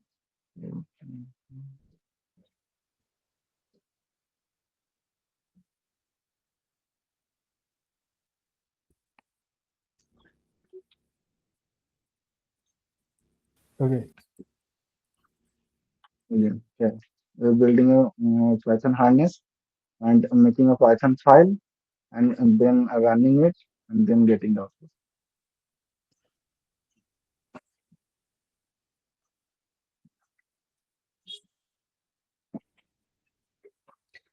I had one question, that is, how did you deploy your backend? We have deployed it on render. Backend also? No, only backend. For frontend, we have implemented, deployed it on Netlify. Okay.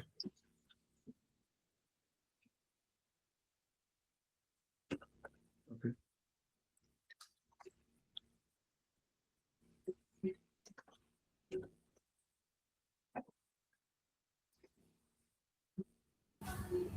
Yeah, hi, Shamadep. I had one question for you. So, if I want to include a new challenge, say I want to include a new problem statement, can you walk me through the steps I need So, to sort of undertake? so, so first of all, we have to make the UI for that. And so after you implementing the UI, then we have to make the backend for them. Like we have to add the test cases for this. Like we have added the test cases for the existing one. Also, we have to add like have the 10 challenges there. If we implement the 11th one, we have to implement it and give the test cases for there. And on the other thing, like the Python harness will act automatically. We just have to implement the UI at the front end and the test cases in the backend. Okay, so do you not think that it's too much of a effort? Like every time I'm implementing a small sort of challenge, I have to go into my code and do a Yeah, deployment every yeah, time. yeah. Yeah, So how we are will planning to we are planning to make a admin dashboard for that. okay? Like So it will how be easier to just. yeah? So how will that? I mean, you do not have to tell me in detail. Just give me a high level overview of how you're planning so that I can upload a problem from the admin dashboard and it automatically comes up. Like in based on your current architecture, you will have Yes. to edit your actual code, right? If you move to admin dashboard based approach, then you have to Yes. implement something that will not edit your actual code. How will you accomplish that? Like for the admin dashboard, we can use like JavaScript for UI changes. We can use the JavaScript, but for the backend, I really don't know how to implement it. I have to go through internet to do that. Yep, that's fine. Thank you. We may take as a API request like a JSON file or then implement it. That's my idea, but I don't know. Yeah, explore this. Explore how will you build it. Thank you. Okay. Any others from the jury panel? Any questions? No. So thank you, Soumudip, for your presentation. Yeah, you can What stop is the sharing team the screen name? now.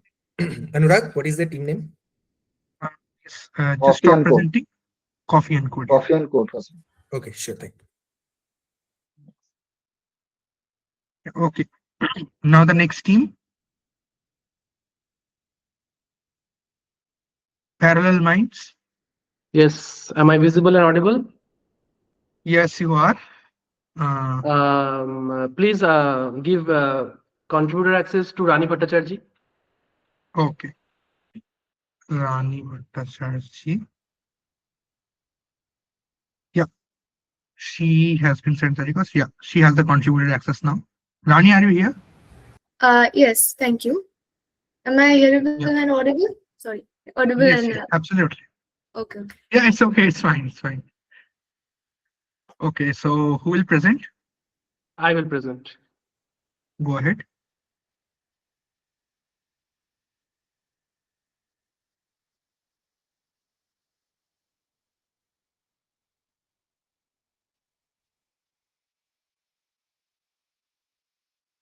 Is it visible?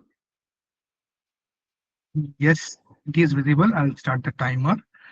So you have 5 minutes to pitch. Your time starts now. Okay. Good afternoon, everyone. So my name is Ritankar Bose. I'm from Parallel Minds. So basically, what I will give you a brief introduction about our app. So every college faces a silent problem that issues exist, but there is no written records or any accounts. Students report issues through WhatsApp groups or verbal complaints or any emails, which often get lost. So there is no tracking or any closure. So therefore, we asked ourselves a simple question: that what if we transform this thing into a ticket system, like in system, that one user will raise an issue or a ticket and the admin will solve it. So that led us to build our campus issue portal. We have not given a name for it yet. It's just bare bones. So let me just show you the tech stack that was used. These are the Google technologies that was used. That is the Firebase Auth, Firestore database. Google Gemini was used as an option. It's not compulsory. And there is a Google Cloud infrastructure. And aside from this, I have made the front end using React, and Rani has made the back end using Flask. And the back end is deployed on Render, and my front end is deployed on Vercel. So this is the workflow diagram. I will show you this step by step when I go to the demo. This is just a quick overview that from the student side, he or she will log in, report the issue. AI will autofill the description category based on the title given. Then the student will submit the issue. The email notification will be sent to all the admin accounts. And then in the system side, the issue will be stored in the database. Then it will be routed. Then the issue is routed to the admin dashboard. Basically, the front end will connect to the back end. And then another AI feature, it will basically, if there is a long description, the AI will just shorten it into one line. And if there are similar unresolved issues, then the AI will give a alert that there is a duplicate issue. And from the admin side, they can review the issue, they can update the status, and add an internal admin note and a student message, which will be emailed to the student. As you can see, status will be updated and email notification will be sent to the student, and the student can view the status and feedback. Now let's quickly go to the web app. So let me just change the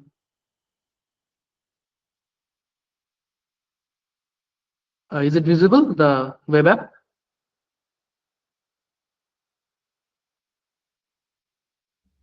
Yes. Okay. Okay, so this is the login page. For demo purposes, I have already created an account for the student.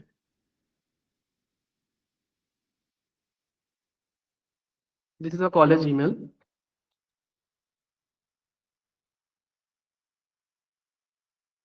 As you can see, this is the student dashboard. It's not much of a visual, it's not visually appealing, but we have focused much more on the functioning.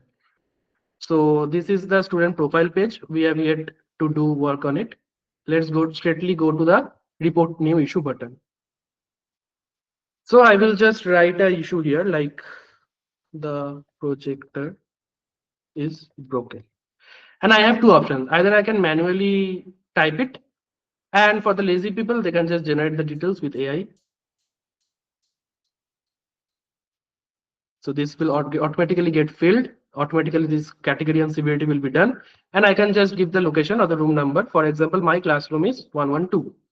So if I submit the issue, as you can see, the issue is submitted. Now let me go to the admin side.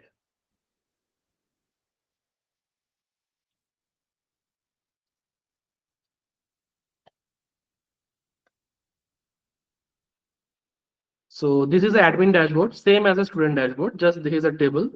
So as you can see, there is a issue is written over here. We can search for issues using name or the title. There are filters, different kinds of filters are there. And let's just view this. And there is the AI summary of this whole description, just a one-line summary because admins prefer fast-paced action. So, and these are the update status. I can do in progress. and update it, and it will be in progress. But let's just show the two most exciting ones. The resolved one and the rejected one, both are the same. For the resolved one, there is an internal audit log. I will just wrap up. It's done, almost done. Your time is up. Be a bit I'll just wrap up. It's done, almost done. So this is the internal admin note, like issue is resolved, so that if any admin misuses or misconducts, other admins can see and take action, and this will be sent to the student. So, and I will update the status. And now it's gone over here, as you can see. And another thing that is, Rani, please show your email once, just quickly. Yes, yes.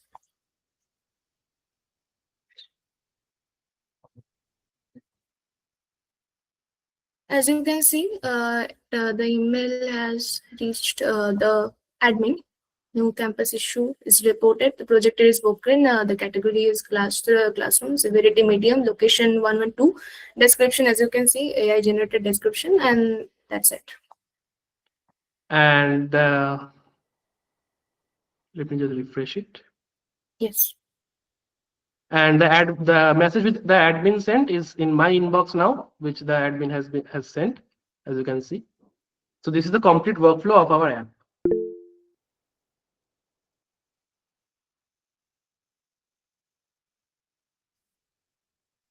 Now let me just open my VS Code.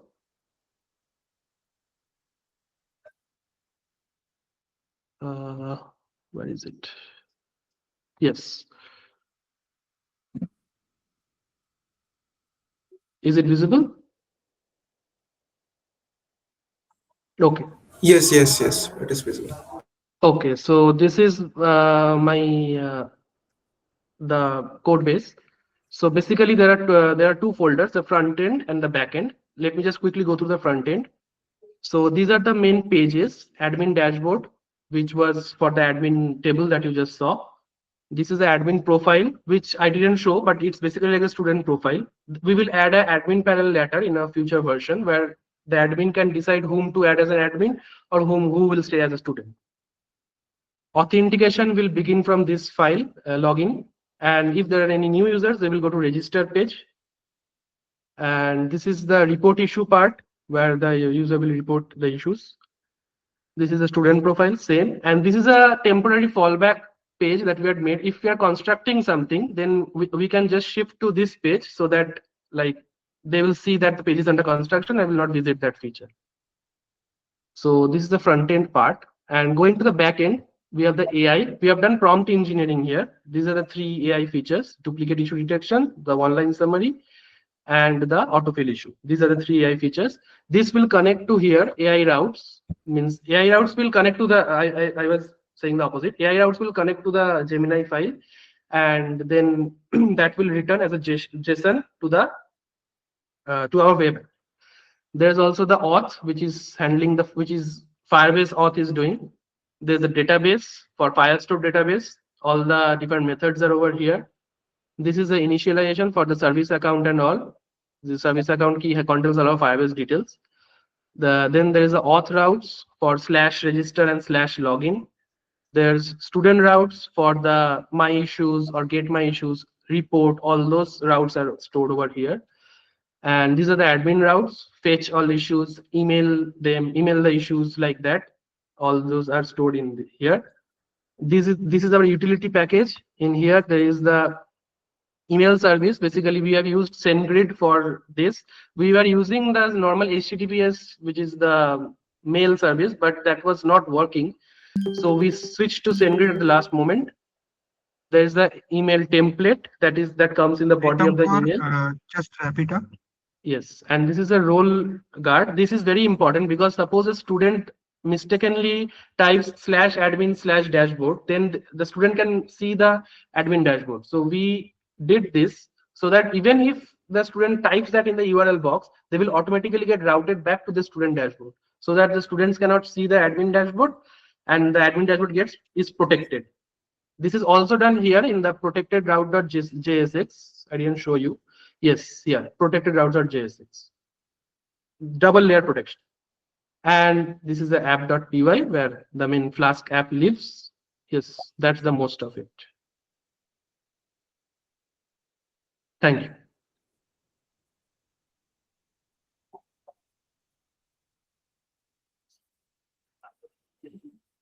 Okay. The jury. Anyone from the jury panel? If you would like to one ask some question. For the AI implementation, you have used essentially to populate the web forms, right? Mostly. Hmm. Yes. Anywhere else? I'm sorry, can you please repeat? Yeah, my question was like, where have you implemented the use of the Gemini APIs? Mostly what I could see from the demo was on the front of populating the web form. But anywhere else, where have you, like, where exactly is Gemini APIs getting used?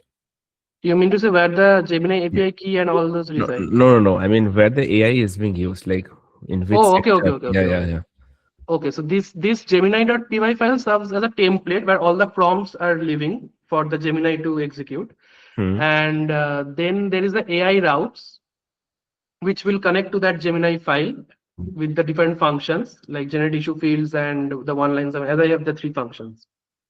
And then on the front end, we have another file. Another file called in components. Yes, issue AI. This is where the backend connects to the front end. So the backend will return the JSON to here, issue AI. This has the 2 functions. One is a check duplicate one and the one line summary one. And since the autofill was done with the students, we had done it in the student dashboard, which was over here. In here resides the autofill one. Okay. And could you bring up the flow diagram if that's fine? Yes, of course. Wait.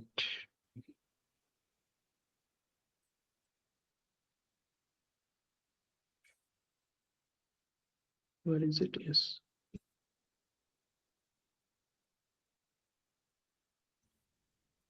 Yeah. So you were saying about like AI routing. What exactly you mean by that? If you could showcase in this flow. Yes. So basically, when I'm first telling about the student side.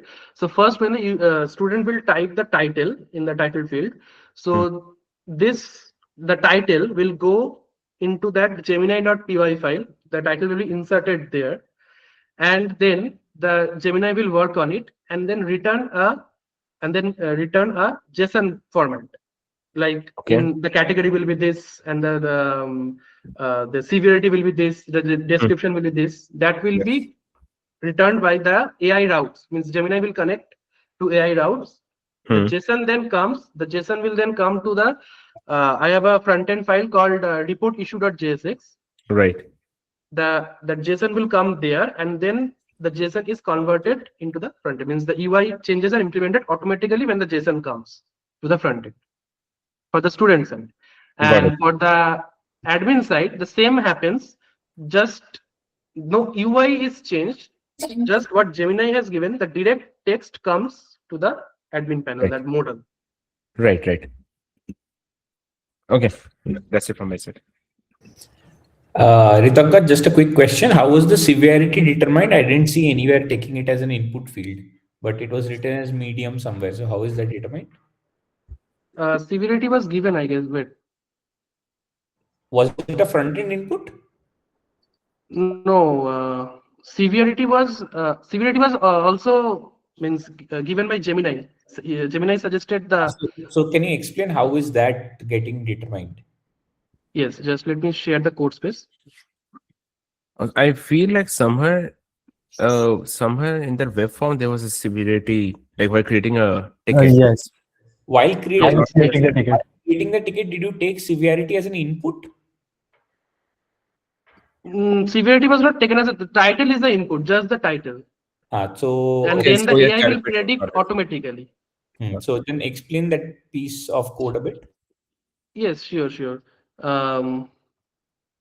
So as I said at first, that the student will just input the title, and then the Gemini will automatically give it will predict according to the title and give a app description, severity, category, everything. Now the user is, because Gemini can make mistakes, the user is also free to change the severity according to his or her will. So if I understand correctly, based on the AI generation, like AI generated description, the severity is also sent from Yes. backend to front end and pre-populated, and then the user can change basis whatever they wish. Yes, AI in our app is an option. It's not a compulsory thing. It's just an option. That's I think that's what I wanted to know. Also, how does this severity impact the process? Like, if an issue is not resolved within a specified number of days, are reminder emails sent to the admin, or what happens? Yes, that actually there is a limitation for send rate that we can send maximum 50 or 60 emails per day. So there is a rate limiting feature there. So if that constraint is lifted, then we can implement the further features. Like if it's not done within like a couple of hours, then again a notification will be sent. And we are planning that along with email notification, text message will also be sent if for the admin if the admin enters the mobile number, a text message will be sent. And if possible, WhatsApp integration can also be done. Got it. One quick feedback. And this is something which you should not be knowing. I mean, it's totally fine. But there is a specific category of business. It's called facilities management or FM industry. Okay. So that's in India. It's not that much prevalent, but outside India and the Western countries, specifically in Middle East, it's like this. They have a lot of status. So what we have implemented is essentially what we call as a work management portal or something of that sort, and it falls under FM category. And a lot of AI-based implementations are happening in this FM industry. So if you want to convert this into a feasible business model, look into the products that exist within this category. There are two main products, companies as well. One is IBM Maximo, and the second is Assetto. So research a bit on these two companies, but this category, like this entire category, is into the FM industry, which is kind of adopting AI now, and it was not there in the past. So okay, yeah. Thank you. I will definitely look into that. Hmm. And another point I wanted to add is that another AI feature we have planned to add in the future is that suppose a student is very naughty, he misuses the app, like gives wrong email or wrong any issues, like speaking gibberish in the description. For that, there will be an AI feature that will automatically moderate that he or she has sent a wrong message or misused that, and that will be notified to the admin, and the admin can even ban that account for like a day or two. Did this also come true inspiration in college? Yes, little bit. Yes. I think based on everybody's reaction, it seems the inspiration has come from the college side. Yeah.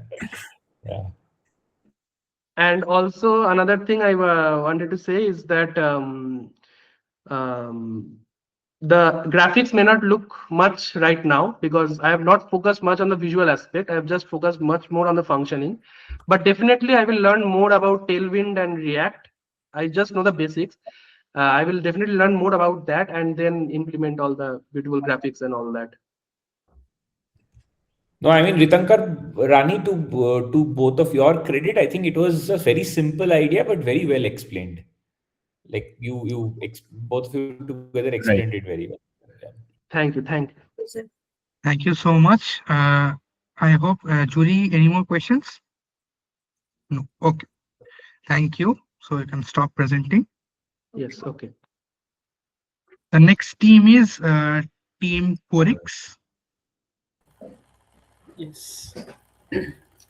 Am I visible, audible?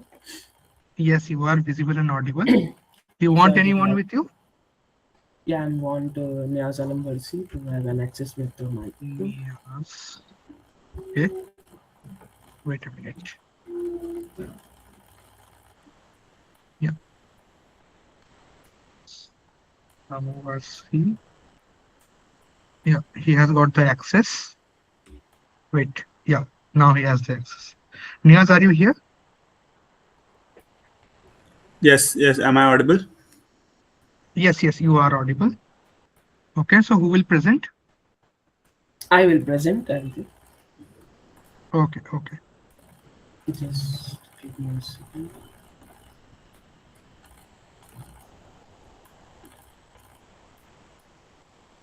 So I'll start the timer. Could you just close? Yeah, just close it. Visible. Yeah. Yeah. So I'm starting the timer.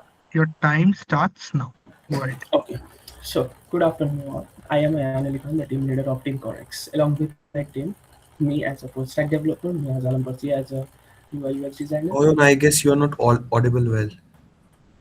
Hello. Can you speak a bit? Just talk a bit louder. Just speak a bit Hello. louder. Is it now fine? Yeah, yeah, it is. You are audible. Yeah, now I will be fine, I think. More Yeah, clear? you are audible. You are quite well. Yeah, just go Yeah. ahead. So presenting. So I am Anil Khan, the team leader of Team Corex, along with my teammates Niaz Alam Barsi, Priyanshu, and Azhar. So our problem statement is: in emergency situation, the absence of a real-time centralized system for blood availability at the donor access causes life-threatening delays in securing capillary blood. So, as you all know, in every in every year, thousands of the life has lost because on the not right time the blood is not available. So, because blood is available, but that blood is not delivered on the right time at the right place. In emergency, suppose as we all see that in emergency family get panicked, they rush here and there to find the blood, and many things they do. They get stressed, frustrated, many things. So we think about it and we come to a solution that the rapid rescue that solves the problem by instantly connecting patient with the nearby donor or the hospital where the blood is available, and directly we can supply the blood to the required one. So as I'm sharing my MVP, as you can see, I have deployed it on Vercel, both front end and back end. As you can see, this is my website. How it is look at. It's also a web app. Like as you can see, it has mobile. It's also a mobile responsive app. But now I'm presenting in the web app. So this is our landing page. Here a map section as well as section also donor hospital sign up and login section. This is the main body. Here you can find blood or become a donor as you wish. The cards with the future will be shown over there. Who are the donors? How many life has been saved, and how many in hospital has been tied up with us. Simple steps to follow to Could run. you just go a bit slow? A bit slow. Very Okay. sorry to interrupt, but just go a bit slow. Okay. Okay. Okay, I will. And this is the section where upcoming hospital will be shown, and the most important section, the testimonial sections, where the uh, users can see how this website work and how it's helpful to the everyone's. And the most important is SOS required button. By simply activating SOS, he can simply find his blood according to the blood group he needs. So it will ask you to log in. So let me log in. I have some already have an account for users. Let me log in. Sorry.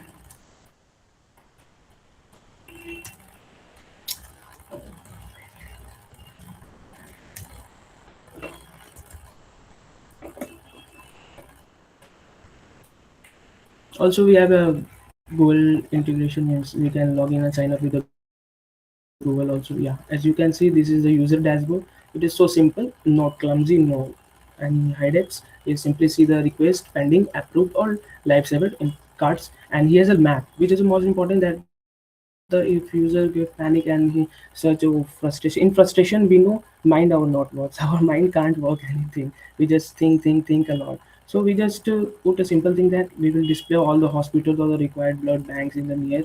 They can simply find from this section. And this is the SOS. Most important button is the SOS trigger. Here we have SOS emergency, and by simply selecting the blood group, suppose I'm selecting A positive and enter my city. Like suppose I'm checking the Kolkata and send the SOS. This SOS will be sent to the hospital, nearby hospital and the donors. You can, as I'm also sharing you the hospital page also. Let me sign up with the hospital page also. I have a demo for that also. Simple hospital is come.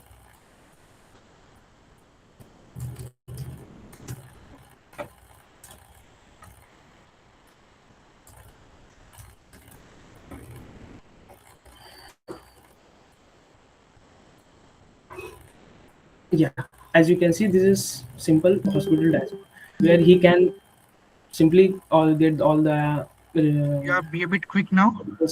yes sir, I'm happy.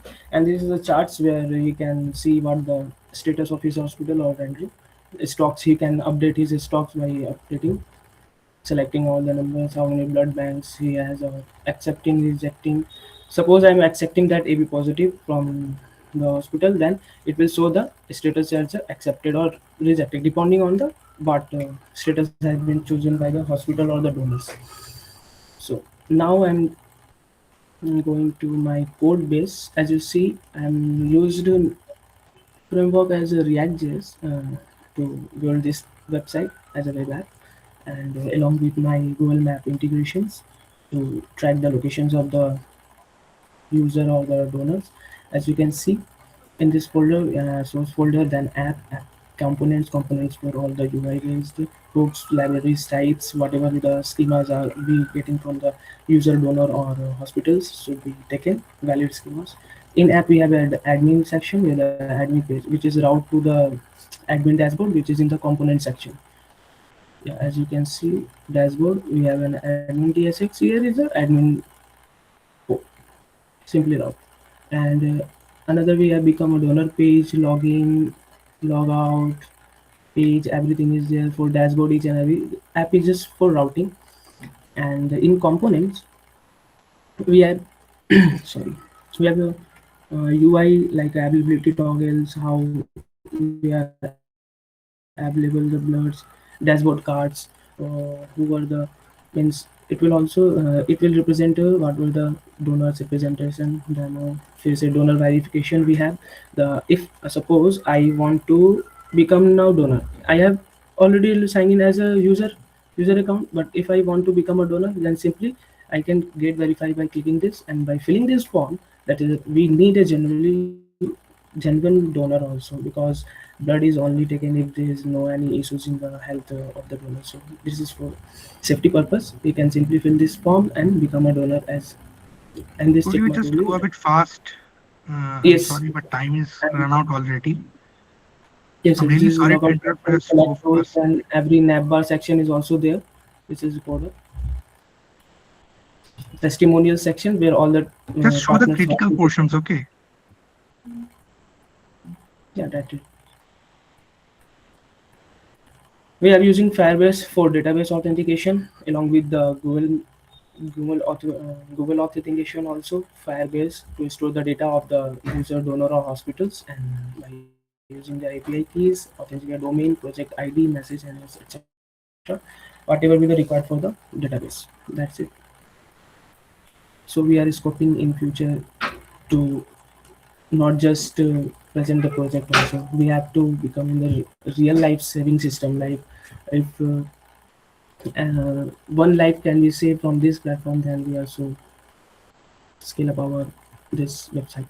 So thank you.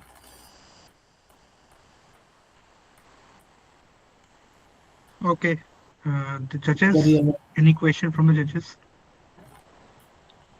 Ayan, if an SOS is sent, will it be delivered to all nearby hospitals? Yes. It can deliver to all nearby as well as And in nearby all hospitals as well as donors also. okay, and if one hospital accepts it, then can other hospitals see that the requirement has been fulfilled?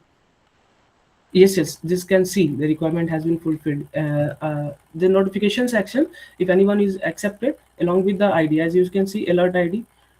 According to this ID, it can be check that whether it has been accepted or rejected. If it has been accepted, then the rest of the hospital will see that it has already been accepted, and if it is not, then they can accept and finally One follow-up question, that is, do I need to refresh the page to get the notifications? No. We don't need to any refresh the page. Suppose How are you achieving this? it's a simple Firebase authentication by simply No. I'm pushing not that talking about into authentication. My question is, do I need to refresh the page to get the notification that the requirement is fulfilled? No, it already status will be updated. Where? The status will be updated where? Do I get a notification? In the dashboard already. No. Suppose I have Do I get a yeah. notification? Yes or no? No, push notification is not there. We have to come and see our this section, notification section. That's Okay, then the hospitals need to refresh it every single minute to get the real-time data. Is it so? I don't think so, because if I accept, as you can see, No, did you understand my question? My question is, suppose one requirement is this has been fulfilled. accepted. Yeah, I am understanding. Yeah, suppose one requirement is fulfilled. Now, do I need to refresh the page for other hospitals to see that that requirement is fulfilled? No, because as you can see in, let me show you. Where is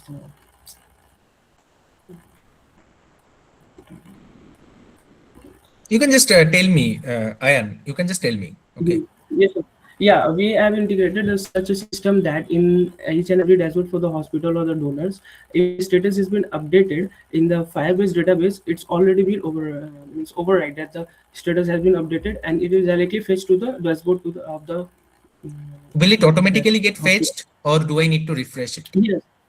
No, it will automatically get fetched, as you can see So, in this. so basically, what are you User tag using? function. Using the REST as the REST Using user API. tag function. No, my Yes, question we are is, using what are user you tag. exactly? No, use effect is fine. That is front end part. My question is, are you using HTTP protocol? HTTPS protocols, yes. HTTP protocol, right? So, can we use one feedback? One feedback, that is, can we use WebSocket in this case, so that we can get a real-time data? If one requirement is fulfilled, then we get the data immediately, not once the web page is Yes, refreshed. yes, I can. Okay. We can do. Yeah. Also, I think that can we do that a notification on the email or like a WhatsApp. Yeah. Which will be, but So, I have not that much knowledge about that, so I'm just using simple use. I will be okay, go through that. Okay, so very sorry to interrupt. Ayan, I think we should wrap up right now. We are really running short of time. So I'll Okay, no request. problem. Okay, I hope the jury does not have any more questions. If you really have, and if you want to interact with the jury, you can do that after the event. We will share the contacts. You can reach them out. Yeah. Can I know? Can I Yeah, interact now? just stop sharing. Okay, let me stop this here.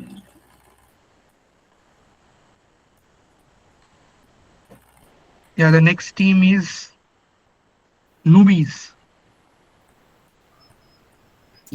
Greetings, it's Yogesh Ankadwala side from Team Newbies. I am the leader. Yes. Do you want anybody to support you from your team? Yes, I want to connect with Anindita too, give him the access. Anandito Patra, right? Yes, so Okay. let's start.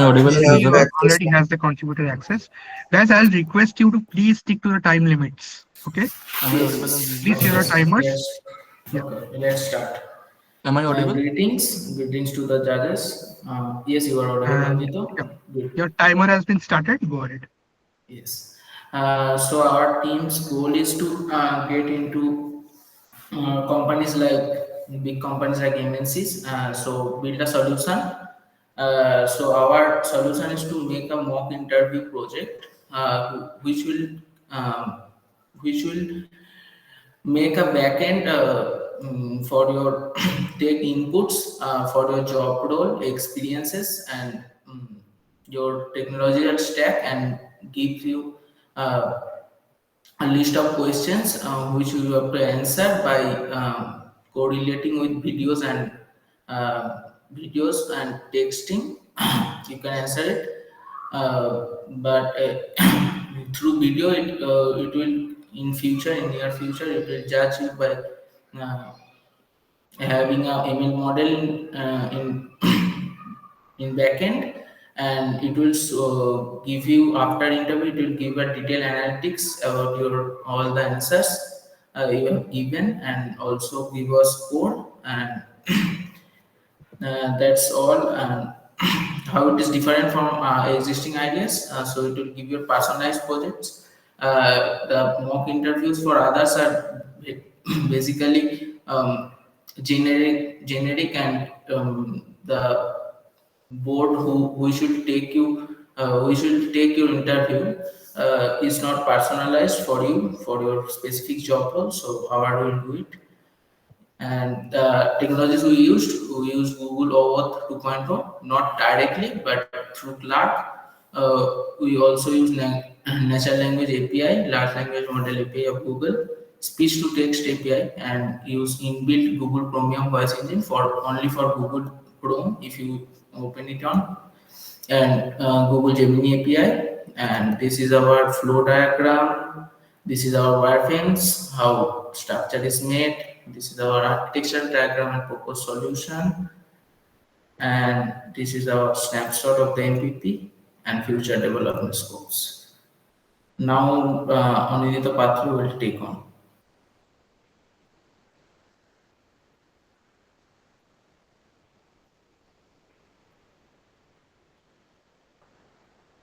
Anindita, You are not audible. You are not audible. Please open your mic and give us the detailed overview of our project, the MVP. Hello? Is the screen share visible? Yes, you are visible and audible. Go for it. So this is our software. The right section, the left, the upper head section consists the name and the clerk. One second, please. The clerk authentication system. I am already signed in. So this is the dashboard section. By this side, the right side, we can show the previous mock interviews which we have given. We can see the feedback, and we can also start the exam from the scratch. The questions would be same, which we have practiced in those exams, but when we generate the try by the try now for free, it will generate the unique questions by which from the job role, job descriptions, and years we have selected. This is the first UI which we have uses. I am directly go to the generating section. You have around 1 minute left. Be quick, just show the functionalities. Yeah.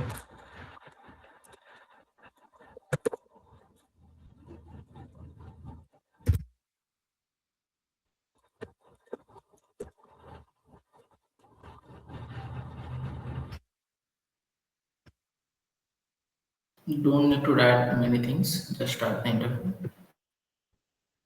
So the Gemini API will validate the job role, job description, and years of experience. It will prevent from creating such not acceptable job roles. Like if one used to do some funny things that will not be acceptable. After job verification, it will take us to this section where we have to enable the camera and also ensure the full screen for starting the interview. After that, only we'll start the Close this interview. overlay, close the overlay, close the overlay. Okay, your time is Here up. we can, Okay, this is your code based time. I'm just starting the timer. Okay, we are running short. Just continue. by here Go we next, can and end the interview and go to the result part. and we are ending the interview. We can answer by the record the answer, but as I am already mic enabled, so I can give access to it, and we can also answer it in the answer for the question section. After loading, we will get the feedback from here, and we also can see what we have given the answer, what is the correct answer, and what is the feedback. Go back to the dashboard. We can see that the thing is added here. Now came to the code section. This is our entire file structure written in Next.js completely, the backend and frontend both. API is the layer of the backend, and the other things is here in the dashboard section, dashboard and the other dashboard sections. The first is starting from the layout. From the layout, we come to the page.jsx section. It will open only when we are signed in, and after that, after generating the user button, which we will generating the prompt for input, taking input of the job role and other things. We will come to this, where we can where we have to do the camera enabling and other full screen things for the authentication. We have also tried to implement the something Protor browser monitor. It is doing the face recognition. If we rotate our face like 90 degrees or something like that, it will give some warning and also deduct some points. And if the points is 0, then it will close the session and auto save the interview. Also, we have implemented the browser monitor so that if anything runs or if anything's come before the session or layering upon it, so it will also give the penalty and deduct point from that. We also generated something by which if we alter the tab or click anywhere else or minimize the skin, it will also give deduct some points. The points we have taken is 20, and by each penalty we have deducting 2 points. The backend logic is done here. Here we are calling the Gemini API key, and we are using Gemini 2.5 Flash everywhere in the session. Without this, I want to tell something that is that while we are telling the input by the voice of the answers of the questions, then after the completion, the text we have set is converting to the speech we have set is converting to the text and coming inside that text area, and after and saving inside a form. After the end interview, the entire form is coming to the database which we have saved, and by that database we are giving to the Gemini API key, which is evaluating the number based on 1 to 10. This is our database, and Neon database is based on the Postgres SQL, which we have defined that it is a 2 database. And Ravi Shankar is missing one point, that we are we have set off the face detection model for right now because of my camera, so that the blurry thing is constantly giving me the warnings, so I have to disable for it now, but we are working on it, and in future we are able to do that. So I think I should conclude now, and it's third year for a lot of us, most of them, and it's the great project to contribute for our interviews. We have all to sit we all have to sit for interviews to get a job, and I think the project will lead us to get interviews in great companies like Pice or some of them it's like Black Spirito. I have not heard of, I am not quite well about the name, but yes, thank you. Okay. May I say something at So I the hope end? the pitch is complete, right? Yes, May I yes, say yes. something at the end? Just Okay. Just open your code base. I'm sorry, I'm may I not say sure, something? but Just we are a not little Code able to base, see. show the code base on the Okay, sorry. on the VS Code or GitHub, anything. Anyway. Yes, and So the jury. but yes, the jury can ask every question.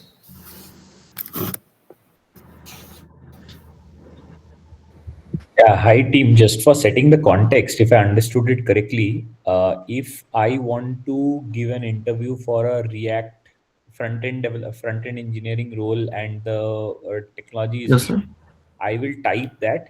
Accordingly, the questions will be set up by using AI. Then I can give Yes, a sir. video, then I can give a video mock interview. Then that Yes, video mock interview will be auto analyzed, and I'll be scored according to the questions that have been asked. And Yes. that's the whole scheme of things, right? Yes, yes, sir. also But you will get the analyzation without report. also that, one I of want one of to you one of you I one of Okay, sir. Without also that, I want to say something. The entire project is based on a software of JSET. It's Jindal Set, which I have seen to give one of my seniors an exam.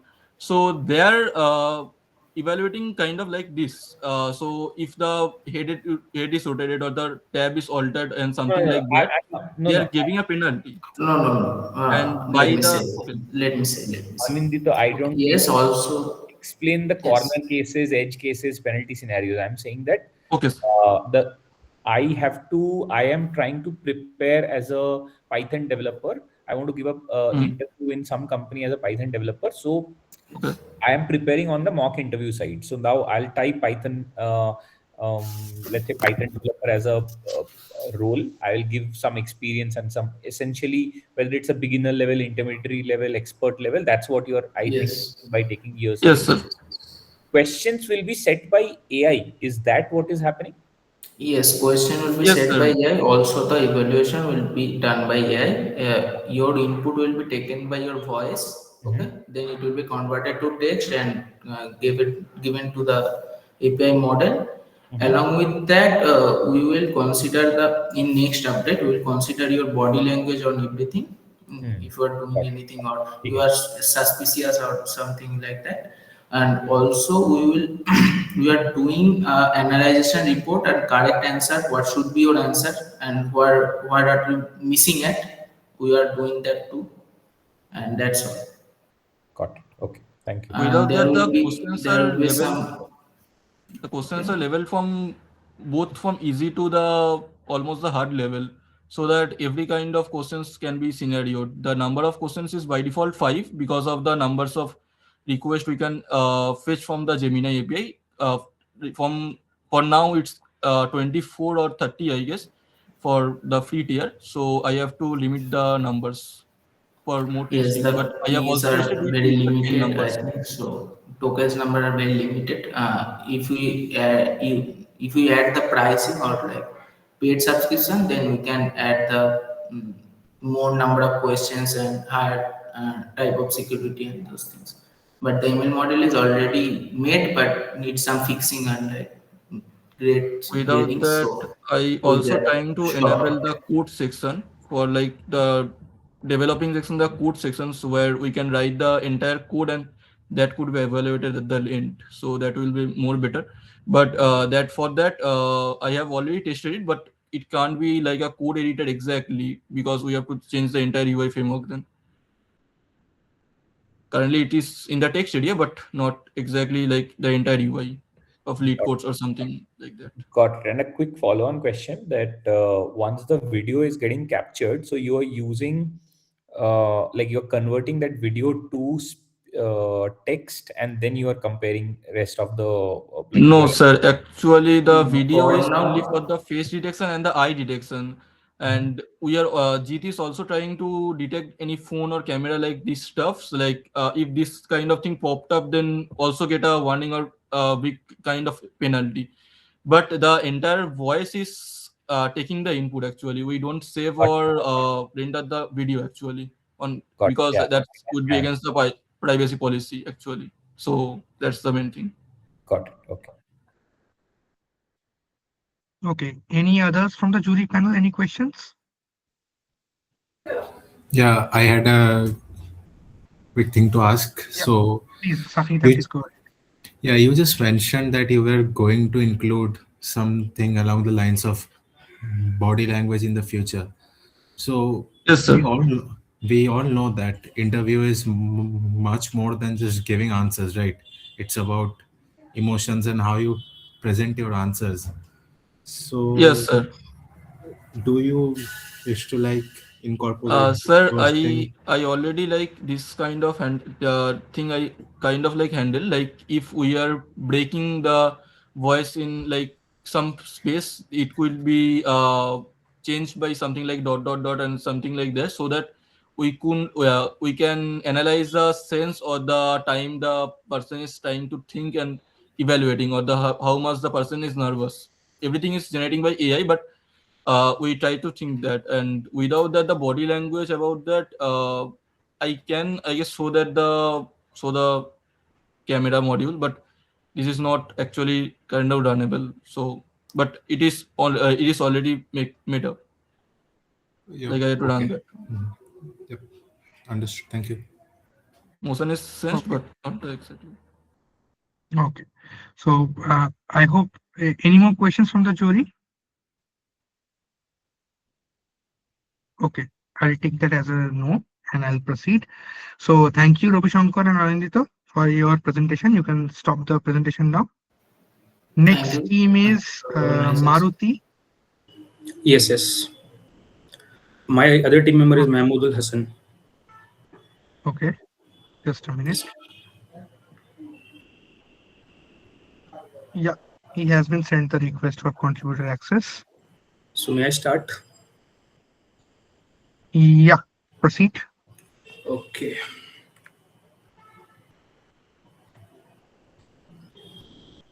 Okay, please stick to the timing, okay? Okay. I'm allocating a total of 7 minutes, 5 minutes plus 2 minutes for the code base, okay? Go ahead.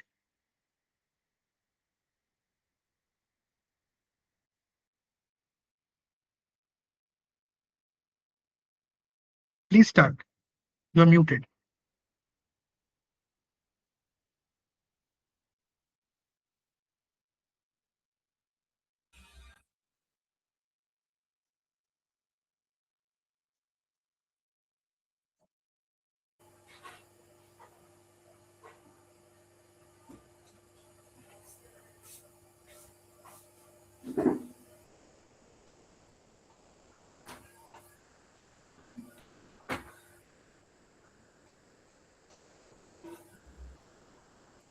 Yeah, Your your browser. screen is visible. Please proceed.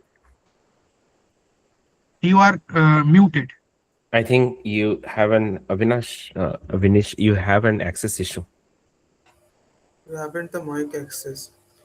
So please give I the think access from your browser. he's keeping on speaking. Avinish, please click on your mic. Click on your mic. Okay, mic not found. From the top left, just check the access where the On the top left, that video camera button, the blue on the button. top left, just on the left of the URL.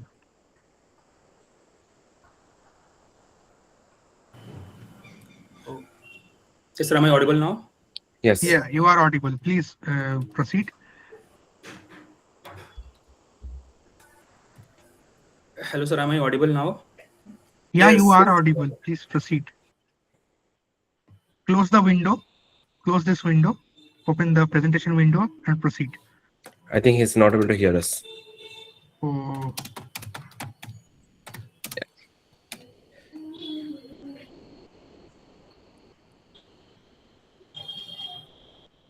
Okay.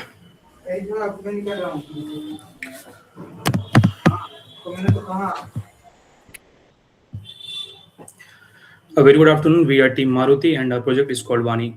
It is an offline first SOS and first aid app built in React Native and designed for moments when seconds matter and users are under panic. One of the first things that you will notice about Vani is how minimal the interface is. It is intentional. In emergency situations, users don't read, they react. So we deliberately avoided complex UI, multiple options, or visual clutter. Every screen in Vani is optimized for low cognitive load. Vani does not require login or sign up. It is not a shortcut, it is a design decision. In real emergencies, authentication becomes an obstacle. We did not want a situation where help is delayed if a user can't remember a password or had no network. All sensitive data like emergency contacts and SOS messages are stored locally on the device. There is no cloud dependency for SOS. it has three benefits. The app works even without internet. User data is never exposed to servers, and SOS can be triggered in low network or disaster conditions. With that idea, we built Vani as a system that prioritizes speed, clarity, and reliability over flashy features. Now that we have explained the design philosophy, we will walk you through how Vani actually works. So,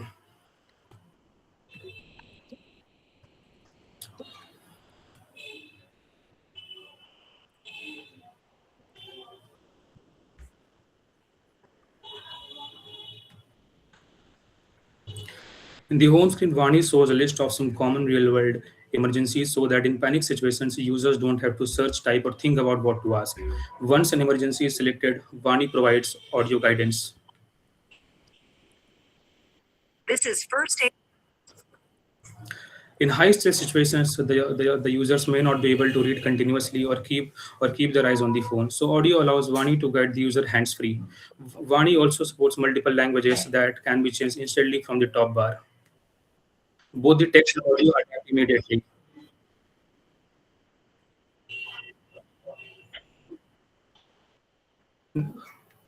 Next, I will explain how users interact with Vani through the chat bar. The chat bar in Vani is global. It is available on every screen of the app. It also supports audio input using speech to text. We intentionally use an offline, on-device STT model instead of cloud API. With online STT, audio has to be recorded, uploaded to a server, then processed, and then sent back.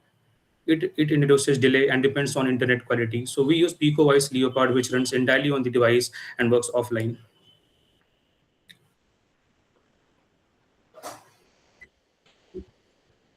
Help me from Snakebite. If the solution of user's query is already present offline, it then Vani immediately opens the relevant emergency flow screen. This works even with spelling mistakes or informal wording. It is just taking a bit of time.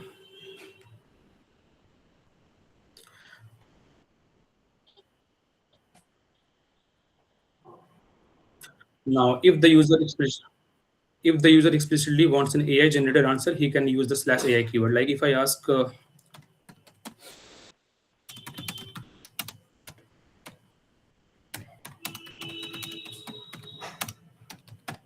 then it will give an AI answer.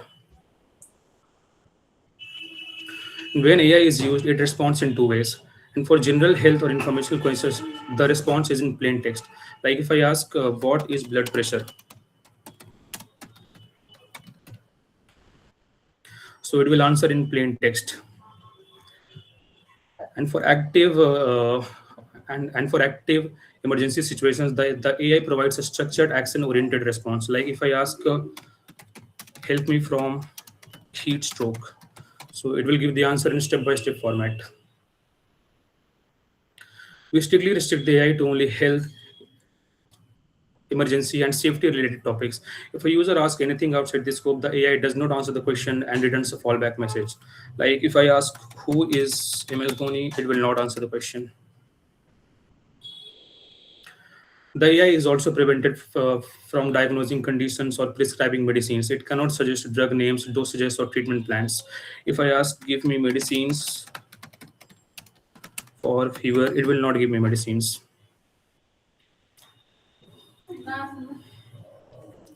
Now I will explain about the SOS feature in Vani.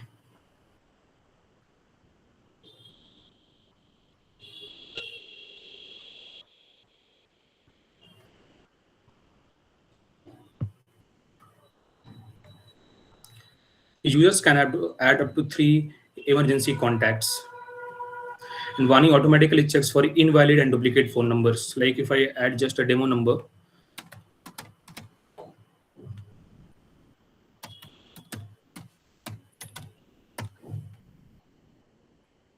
we can also customize the SOS message.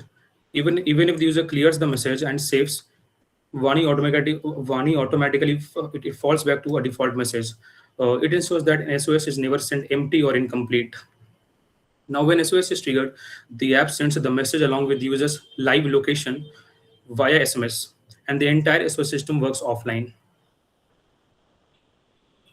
Vani also includes a dedicated helpline screen. And here all the frequently related required emergency numbers such as ambulance, police, or fire, etc., are listed in one place. If I click on the number, a dialer opens along with the number pre-filled. So it makes one useful even when the user knows that a help is needed but doesn't know which number to call.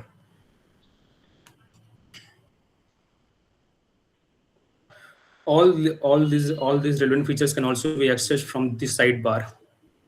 So wait, I have to refresh it from my VS Code. Just a moment. Can you just quickly shift to your code base now?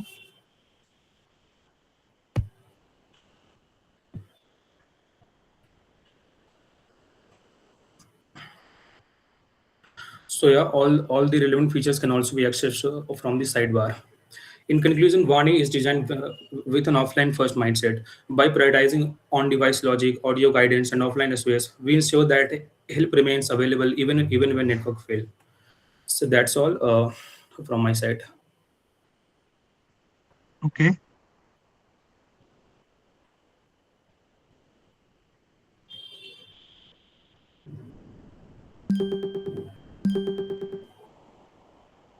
Show the code base. Show the code base. Now I will show all the codes and all. No need to So in the open all the files, Android just show the folder, all critical the files. audio files are present in SRC and then res. So we have kept it here so that the audio plays without any lag or buffering. Then we have also written a custom SMS module. The custom SMS module is present at Java SMS. So it allows to use the default SMS app of the user and send the SOS message. Then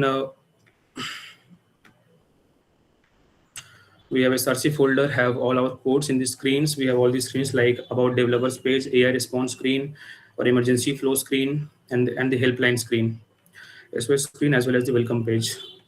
Then all the data and assets are here. Here we have kept all the data that is shown in the screen, like all the steps and red flags which are parsed in the screen. And then all the components they have in the components we have a global chat bar, global nav bar or sidebar, SOS button, etc. And in the AI screen, in the AI response screen, we have written all the logic of our AI, like we have written a system instruction in which we have guided how to answer and what to ignore and what to not answer in the system instruction. And the model we are using is Gemini 2.5 Flash Lite. Yes, Gemini 2.5 Flash Lite model. And in these services, our other functions like offline DB, all the logic of permissions, like which permission to ask, allow, and what to do if it is not allowed, everything is written in permission.js. SOS SMS, how to bind the SOS SMS along with the live location, it is written in this file. Then STT Leopard, it is an offline speech to text model. The offline speech to text model is located in Android. Let me just find it. Android SRC, and then Android app SRC, and here we have an asset. So it is the offline STT model, and the all the logic of STT is present in STT Leopard.js. So that's it from my side.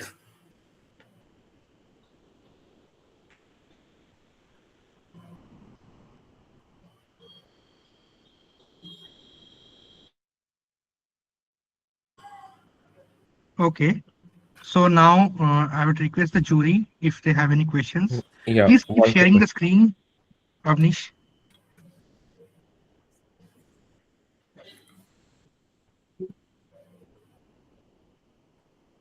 Avnish, can you hear us? Hello, sir. I'm done presenting, sir. Are you able to hear us? I think he cannot hear us.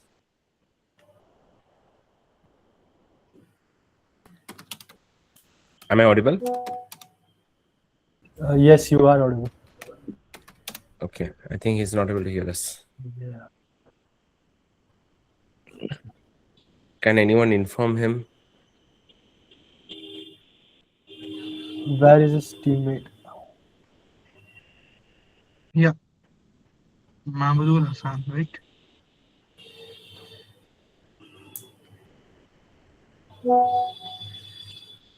Hello, Mahmudul, are you here?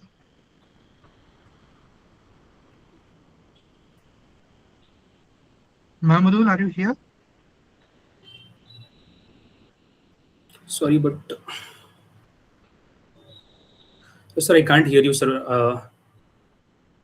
Sir, I can't hear any voices or anything like that. Sir, I don't know why.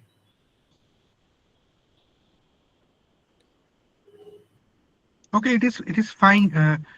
The jury may ask the question. I will just type it for him. I think he left. Oh. Yeah. Let him I rejoin on asked the him phone. to join with his phone. Yeah, that is better. So he can.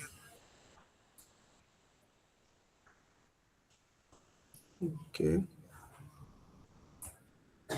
Okay. So he is here. Maybe. Avnish, can you hear us? Now you are muted. Yes, sir, Now I can can you hear hear you us? now. Yes, sir, I can hear you now. Okay, perfect. Yeah. Thanks. Cool. Thanks for the walkthrough. Project idea is good. Just wanted to ask one quick question. When you say that it works totally offline, what do you mean? So Totally offline means that SOS logic is offline. All the screen of all the guidance is also offline. The only thing that is online is the AI and nothing else. Okay, got it. And it's built, assuming it's built on React Native, right? Yes, sir. Yeah. So that's fine. But I mean, without AI, the app will also work as you demonstrated, right? Yes, sir, definitely. Okay. Try to use some models like Gemma, which are like highly context models. Try to use those Gemma models. They're available. They work on offline mode as well. Like that runs totally on the device. Okay, sir. I will definitely look through it and try to improve it more. Thank you. That's it from my side. Yeah. From the jury, any other questions? Okay. I will take that as a no.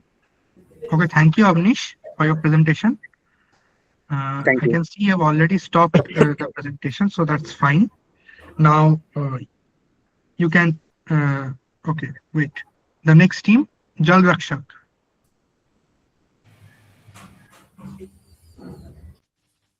Yeah. Good afternoon, judges. Can you hear me? Yes, loud and clear.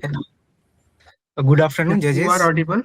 You need any teammate with you? Yes, Hadi Hassan. He will do pitch. He will give the pitch and MVP demo, and I will do the code walkthrough. Okay, Hadi Hassan is not in the meeting. Will wait, sir. Please speak quick. Okay. Will is Arshi Nakvi. Arshi Nakvi. Okay. Will he has Okay. joined with his Arshi Nakvi. Yeah, he has he's joined his father's account.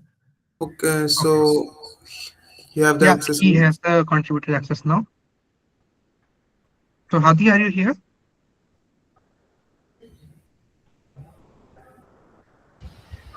Yeah. Hello, sir. Am I audible? Yes, you are audible. Good Okay, afternoon, so judges. please. So, Okay, so start sharing the screen. Who will do the pitch? Hadi Hassan, share your. yes. Sir, so good afternoon. Today, I'm going to present AquaTrap, a water quality monitoring system. Currently, in India, we didn't have a proper website. Please share your screen first. Is it not showing? No, it is not shared. You shared. Oh, wait.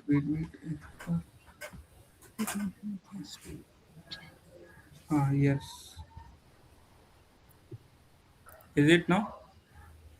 Yeah, Yes. now it's visible. Now it's visible. Go ahead. Hmm. Good afternoon, judges. Today I am going to present the AquaTrack, a water quality monitoring system.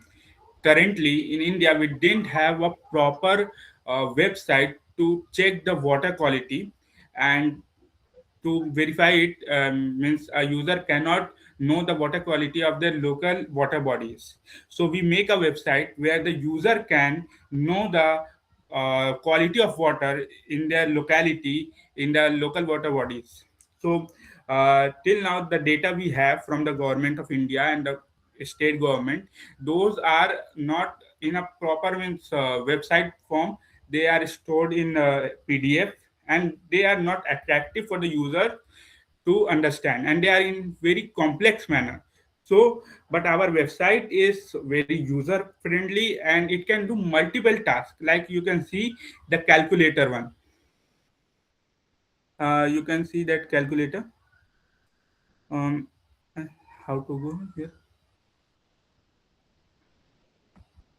I have given that value in the calculator, that pH is 7, and dissolved oxygen 13.8, turbidity 0.5, and TDS 60, and nitrate is 2, and temperature is 25.5, to save the time. So here we can see that the water is excellent, and we can drink, means that water is drinkable. So if we can change the value, here you can see why is my WQI like this. Like total dissolved solid are higher than ideal, meaning more salt and mineral in water. Nitrate level are higher, often linked to runoff from farm or waste. So here it is showing why my WQI is like this. And we can like we can, if we change the value, if we change the pH value and put like something 8.3, and dissolve oxygen 5.8, turbidity 4.5, TDS 420, nitrate 38, and temperature 30 degree. So here we can see,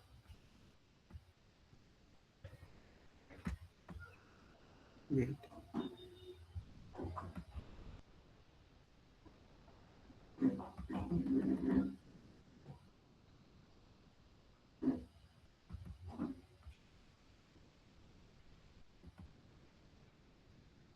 wait for some time.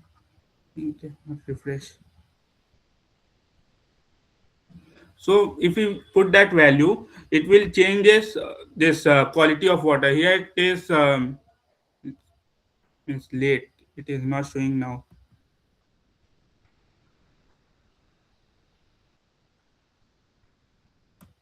Yeah, see, it is 90.24 right now. So it will show that it is very poor and not drinkable. So we can understand, the user or the person who are drinking that water can understand that the water is not drinkable. And we also make the map for everyone to understand the water quality in the local by area, means local water quality bodies.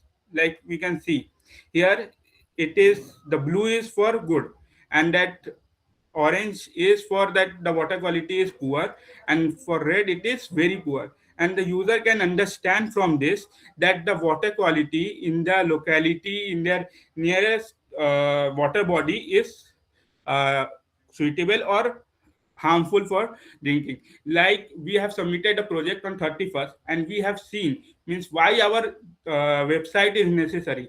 We have seen that just now an incident occurred on water contamination, in which near about 7 lives has been lost, and over 3,000 people has been affected due to it, and they were hospitalized. So if this website is present right now, those lives should have been saved. And we have also a database which shows the water quality of the several rivers and water bodies.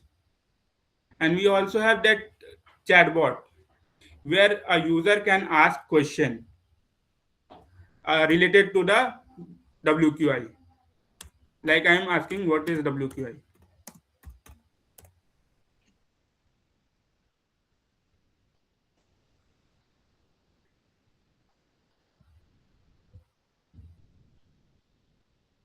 See, it is a standard uh, parameter which shows the water means quality, like biological indicator and chemical and physical, we turbidity and all those things. So here a user can understand what is water quality, and even if the water in poor, he can ask the chatbot how can he make it drinkable. And here we have a IoT based sensor, means our website is an IoT based website. So we have taken the value from IoT device like turbidity, pH and all. So we have taken the value from there, and we can know, means if government or any private company sector, if they will deployed that instrument IoT like sensor, turbidity, video and all those in the water bodies, they can understand the quality of water, and that value will be sent to the website, and people will understand the quality of the water in that water body. Okay, now can I just quickly show us the code base? We're already out of time. That just take 1 Suraj, minute to quickly show the code base. yes Okay. sir, Suraj will show that. Okay. Yes, sir. I will. Okay, I'll give okay, I'll give 1.5 minutes. Okay, 1 minute 30 seconds for this. Just quickly go ahead. Your time has been started. Switch the screen. Yeah. Yeah, I'm sharing. Can you see? Yes, yes, you are visible. First, we import all required libraries. Flask, Flask used to create the web server. SQL Alchemy is used for database handling. Pandas is used for exporting data, and other libraries. Show the main areas. Don't show the common. Yeah, exactly.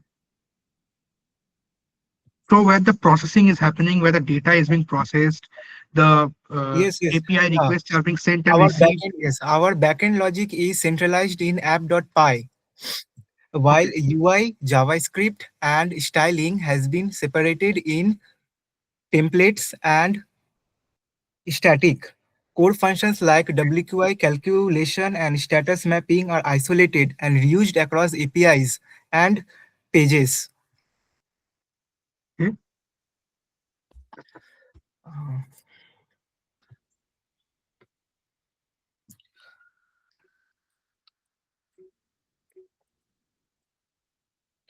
First, we initialize the Flask app and define important directories. We create a data folder where our SQLite database and CSV files are stored. Then we configure SQL Alchemy and define our database models. Location stores latitude, longitude, and name of a place. Reference location stores static government or reference WQI data. Now coming to the core logic. We use the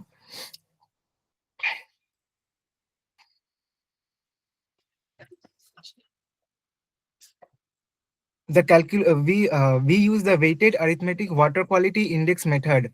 The calculate WQI function compares observed values with ideal and standard values, calculates individual quality rating, applies weights and produces a final WQI score. Based on this WQI, the get status function classifies water quality into categories like excellent, poor, good, or unfit.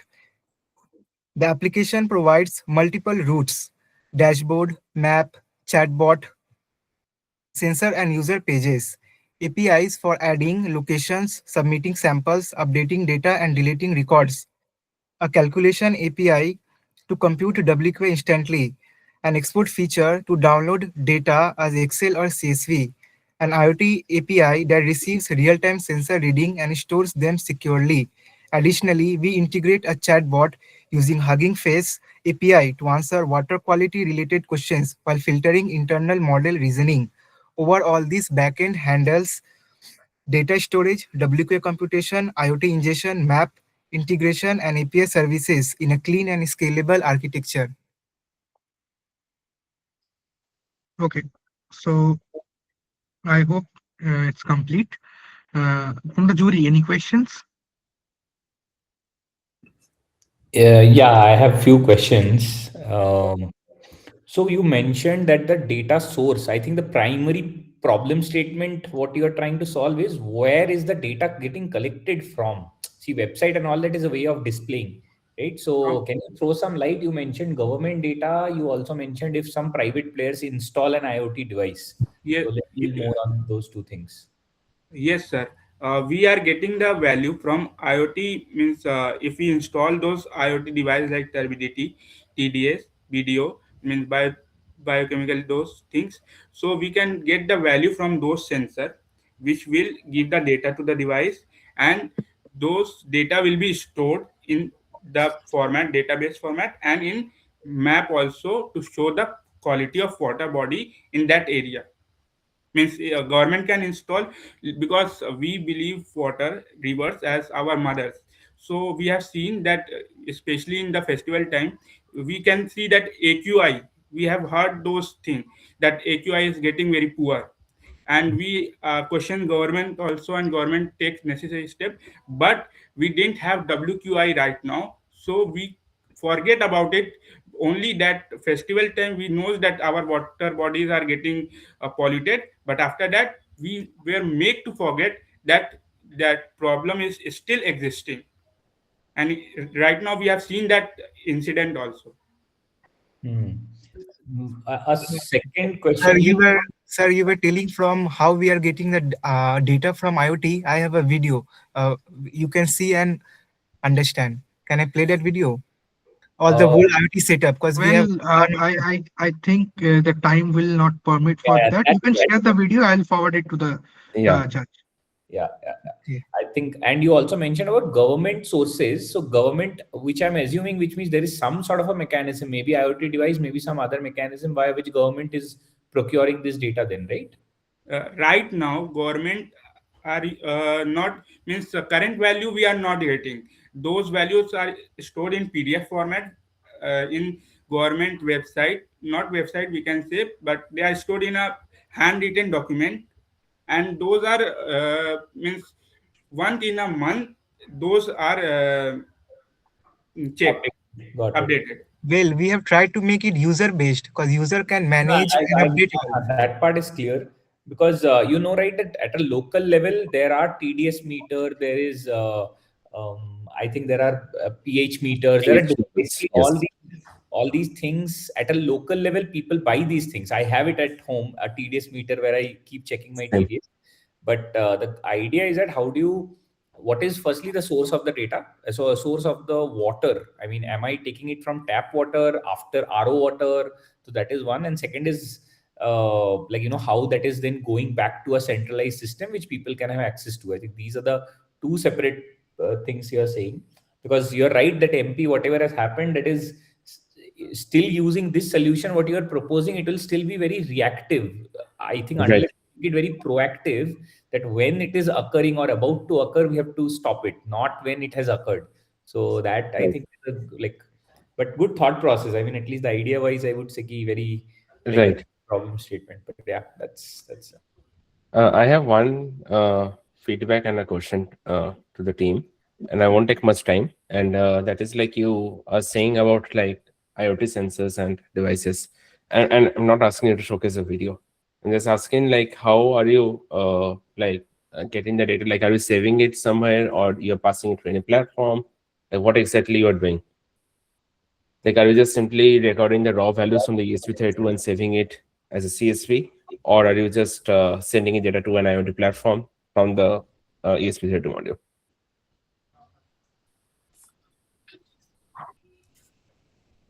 from IoT we are taking the value and we are giving it to the website. Means from with the help of ESP32 we are giving that, sending that message, and My that question is, one second. My question is, how are you sending the data from the ESP32 to wherever you are saving? Data is sent to IoT API. Through API, we're sending it, API endpoint. You have the API on your, like, do you have the API on your application? Yes. It gives in JSON format and we feed it to our website. So basically, the website has an endpoint where you send the data from the ESP32. Yes. Yes, sir. Yes, sir. Got it. Yeah. As Shandipan has already mentioned, the use case is very, very good and very noble. It should be pursued. I 100% agree. But just relook at the way how you're implementing the solution, because having a calculator as an user doesn't make any sense. No, because you don't know the I didn't even know half the exactly terminology I was getting. And exactly. So you should need, so think of it in this way. How we are doing for water quality, in MP the same problem exists in terms of air quality at Delhi. So it's a solid problem statement in India for sure. You just need to, unfortunately, it's a problem statement in India, can't help it. But you need to work on a way. As an user, I don't know anything about the parameters. As an user, I just should take out my cell phone, open an app, and see it. Sir, that should also not be the case. The opposite way should also be there, as Sandeepan has mentioned. If something goes wrong, I should automatically get an alert. Everything should be happening at the back end. So, like in a simple way, if you think about it, we are not measuring AQI. We are just saying, oh, Delhi weather, where Delhi air is bad. So right. It should, oh, right now in my locality, water quality is bad. That's it. Exactly. I don't just need three state. The good, bad, neutral. That's it. That's what matters. This we will develop it. To temperature, AQI. This is an We don't know.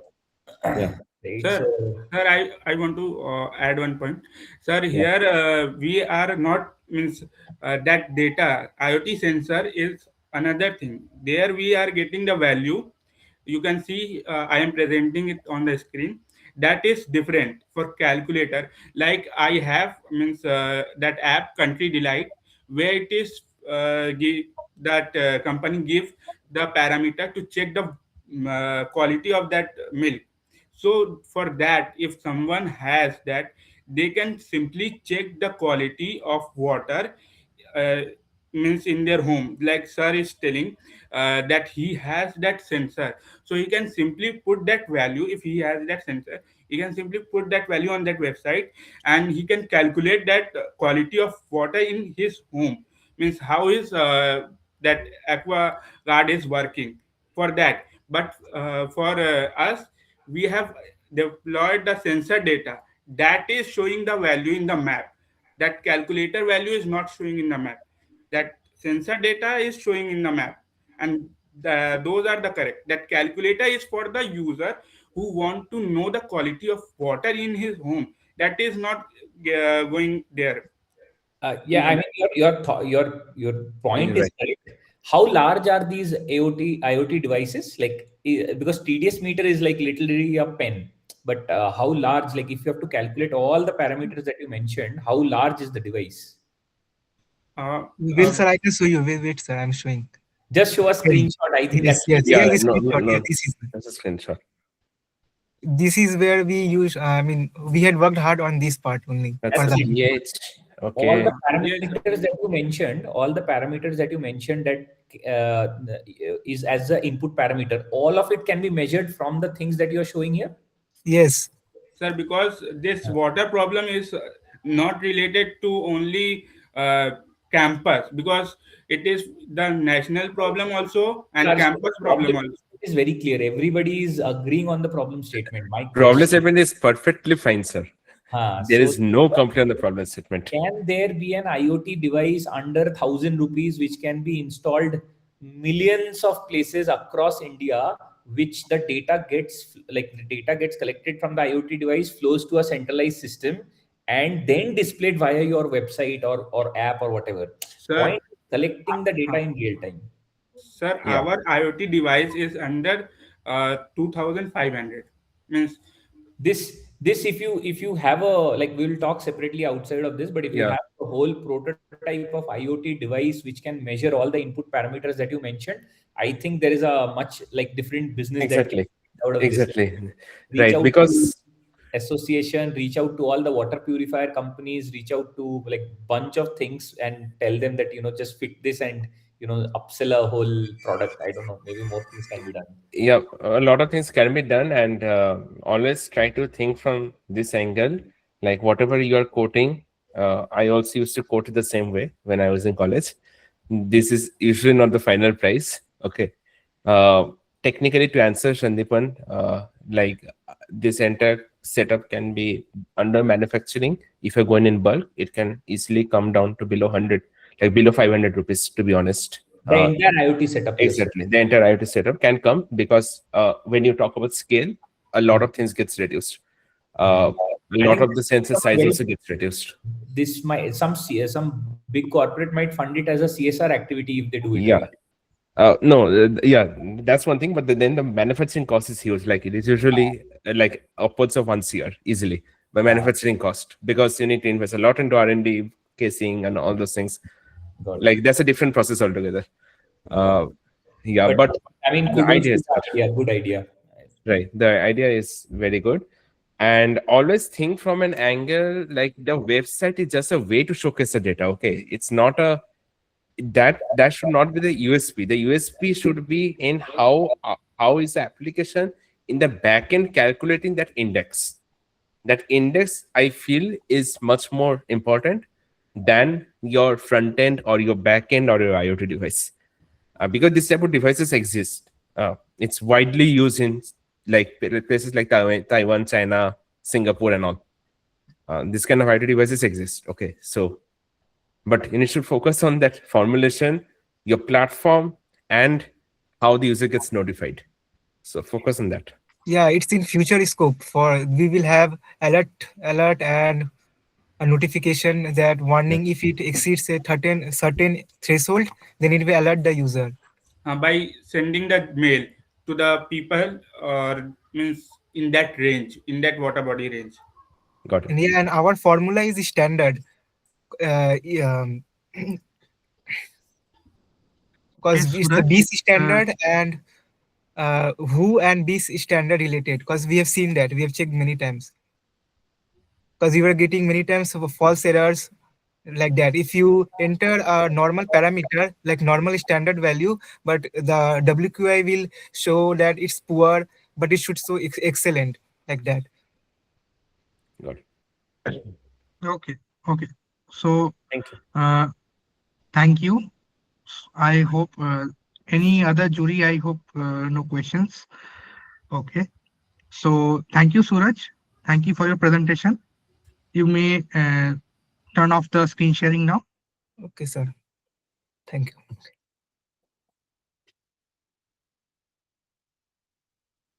Okay, I would request Digali to come up, continue the presentation.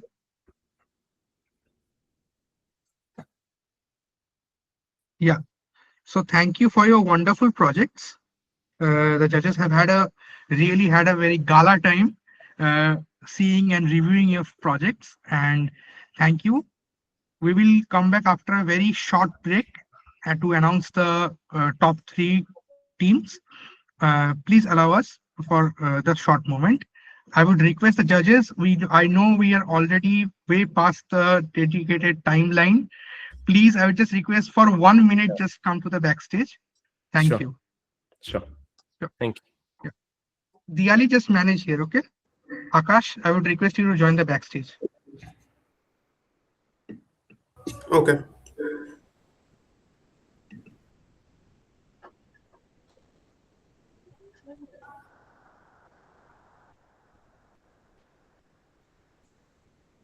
Really, it is not visible, your presentation.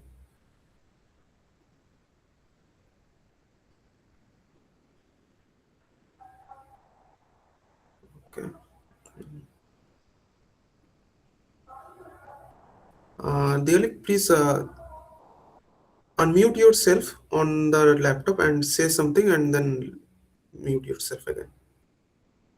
It will bring it on the front actually. Hello. Okay. Now mute yourself and present your.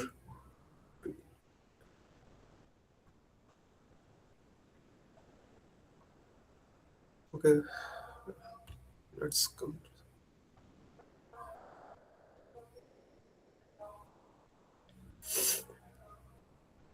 Really still not visible.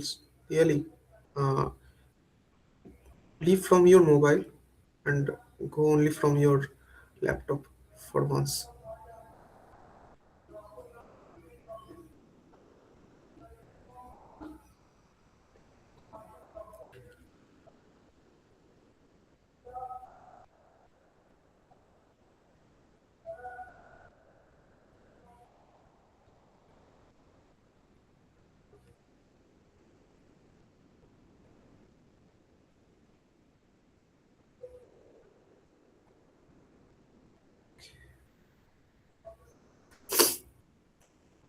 Okay, all good. Thank you.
Hello guys, we are back. So the results are finalized. Are you guys excited? Yes, of course. Yes. Great, great. So just before ending, Diyali just change the slide. Yeah, so these are the prizes, okay? For the winners, this is the prize reveal. These are the kits, and each of these kits will be for individual participant of each of the winning teams. You can see the first, the winning team and the first runner-up and the second runner-up. Team-wise kits are different, but these kits will be individual for each of the members, right? And this will take to at least 3 months to come. Okay, 3 months to arrive to the college. So patient. Okay, we'll not go much into that. After this, kindly change the slide.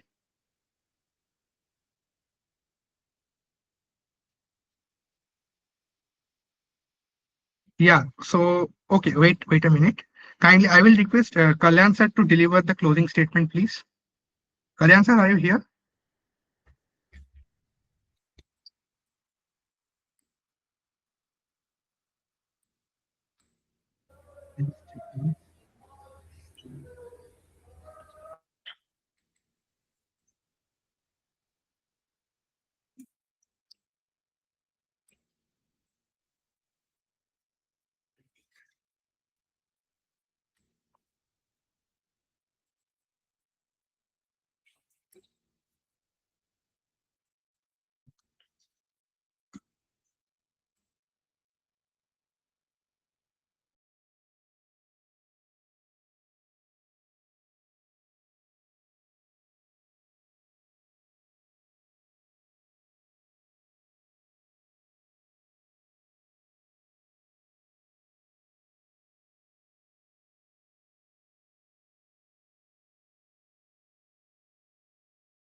Okay, so we do not have Kalyan sir right now.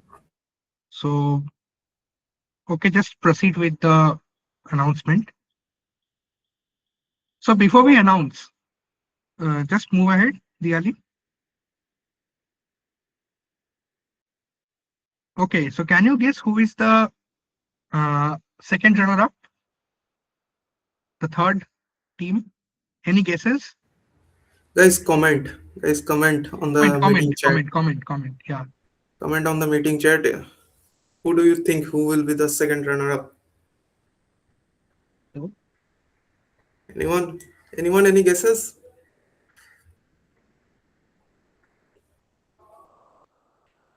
Sujoy, campus core. Winner is Jannat team for sure. Let's see. Okay. Let's see Okay. who will be the winner. And Ali Okay, Khan. Yes, it's time campus. for the reveal. Let's see. So, drum roll, please, guys. And next slide. Yeah, Kalyan sir is here. Kalyan sir? Okay. Am I audible? Yes, you are audible, sir. I'm very much, I'm there, but for a few 2 minutes, I'm just to go for the toilet, and in the meantime, you are just calling. Okay, I listen each and every speech. Not only that, I listen all those comments from those judge member. First of all, I just mention the special thanks to our director, sir, G. Banerjee, another director of academics, Shubira Chaudhary, our beloved principal, ma'am, Sheila Ghosh, Dr. Professor Sheila Ghosh, our Dean of Academics, SKB sir, and obvious, I should mention, Dr. Somen Mathi sir, Deputy Registrar, to just help us to just organize this type of the vibrant event. Now I just, my special thanks to all that core member of JDG St. Thomas. Means I should mention Anurag, Akash, Orgadeep, Diyali, Rajan, and Shomodip to just make this event very success. I must thanks all the judge members, Sandipan, Saknik, Shovik, achievements, and special thanks to Obhidop. Agreed to be there. Not only that, spending a long time there from their busy schedule in Sunday specifically. It's spending a long time in the Sunday. I know that is a very difficult for each and every person whoever is busy in their world. And obvious last, my special things, thanks to all my participants. I listen each and every one speech. I can understand that all of the solution is very good. Not only that, is a very great. This the GDG is obvious gives us to just scale up our skill in a different Google technology. Not only that, our students is also just mentioning so many upcoming problem of the society. Those problems they are trying to find out the solutions through this platform. I really very much happy. Not only that, I just asked all the judge member to along with all of my GDG core team to just create this type of the event in near futures as per advice from those judge member also. Okay, now I just give this content to Anurag. Please announce whatever the result you can get. Thank Anurag. you, sir. Thank you so much for the closing Okay. statement. Yeah, so Thank you. the winner, firstly, the second runner-up. So drum rolls, please, and go ahead. 3, 2, Just wait. 1. Just wait. Oh, wait. Any judge Okay. who would like to call out the third person's, the second runner-up's name, the team's name? Let it come up, I would say. Okay. Okay. Go ahead. And our second runner-up is Campus Core. Campus Core. Congratulations. Of course, we need an applause as per their effort. Okay. Congratulations, Campus Core. We are very thank you, sir. Great project. And yeah. Next, the second runner-up, the first runner-up. First runner-up. First runner-up is, go ahead, Parallel Minds. Wow. Then, of course, it's a loudly claps is required for all the team. Thanks a First lot. Thanks a runner-up. lot. Okay. Very good. And project. guess. Very good. Yes. And guess now, who is the winner? Yeah. Please comment. This Comment. need a comment. They made a commendable job. They have the one of the creative project and the great idea. So they should receive Of their course. applause. So do it. Who will?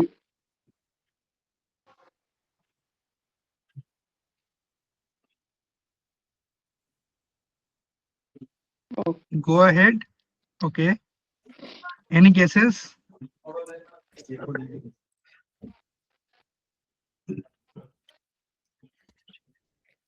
Okay, proceed. Two-wheelers. Okay, once Excellent again. project, guys. Thank you so much, sir. Okay, it's a great thing. I know that all the team is very Thanks a much lot, fight sir. with each other. I think so that the point is, the point difference is maybe very, very less. I really don't have the points. Then also I'm just guessing that each and everyone have that a very, very fighting point. I really don't know that actual score. Thank you. Thank you from my Yes, side. it was a fierce competition, but yeah, that's the final result. You will receive your certificates by the end of next week. Okay, all the members, the finalists, and the top 3, you will receive your certificates, and the details I'll share later. Okay, about what will be included and not. So thank you everyone for joining us for today's event. Thanks a lot to And the jury. And from my side, one point, all the jury members should get appreciations from our side, from the St. Thomas College, and later on you receive that thing. All the judge member. Thank you, sir. All. Thank you, sir. Thanks a lot, sir. Thank you, sir. Thanks a lot. Thank you, sir. Thank you, sir. Thank you. Thank you. Okay, so we will end the meeting now.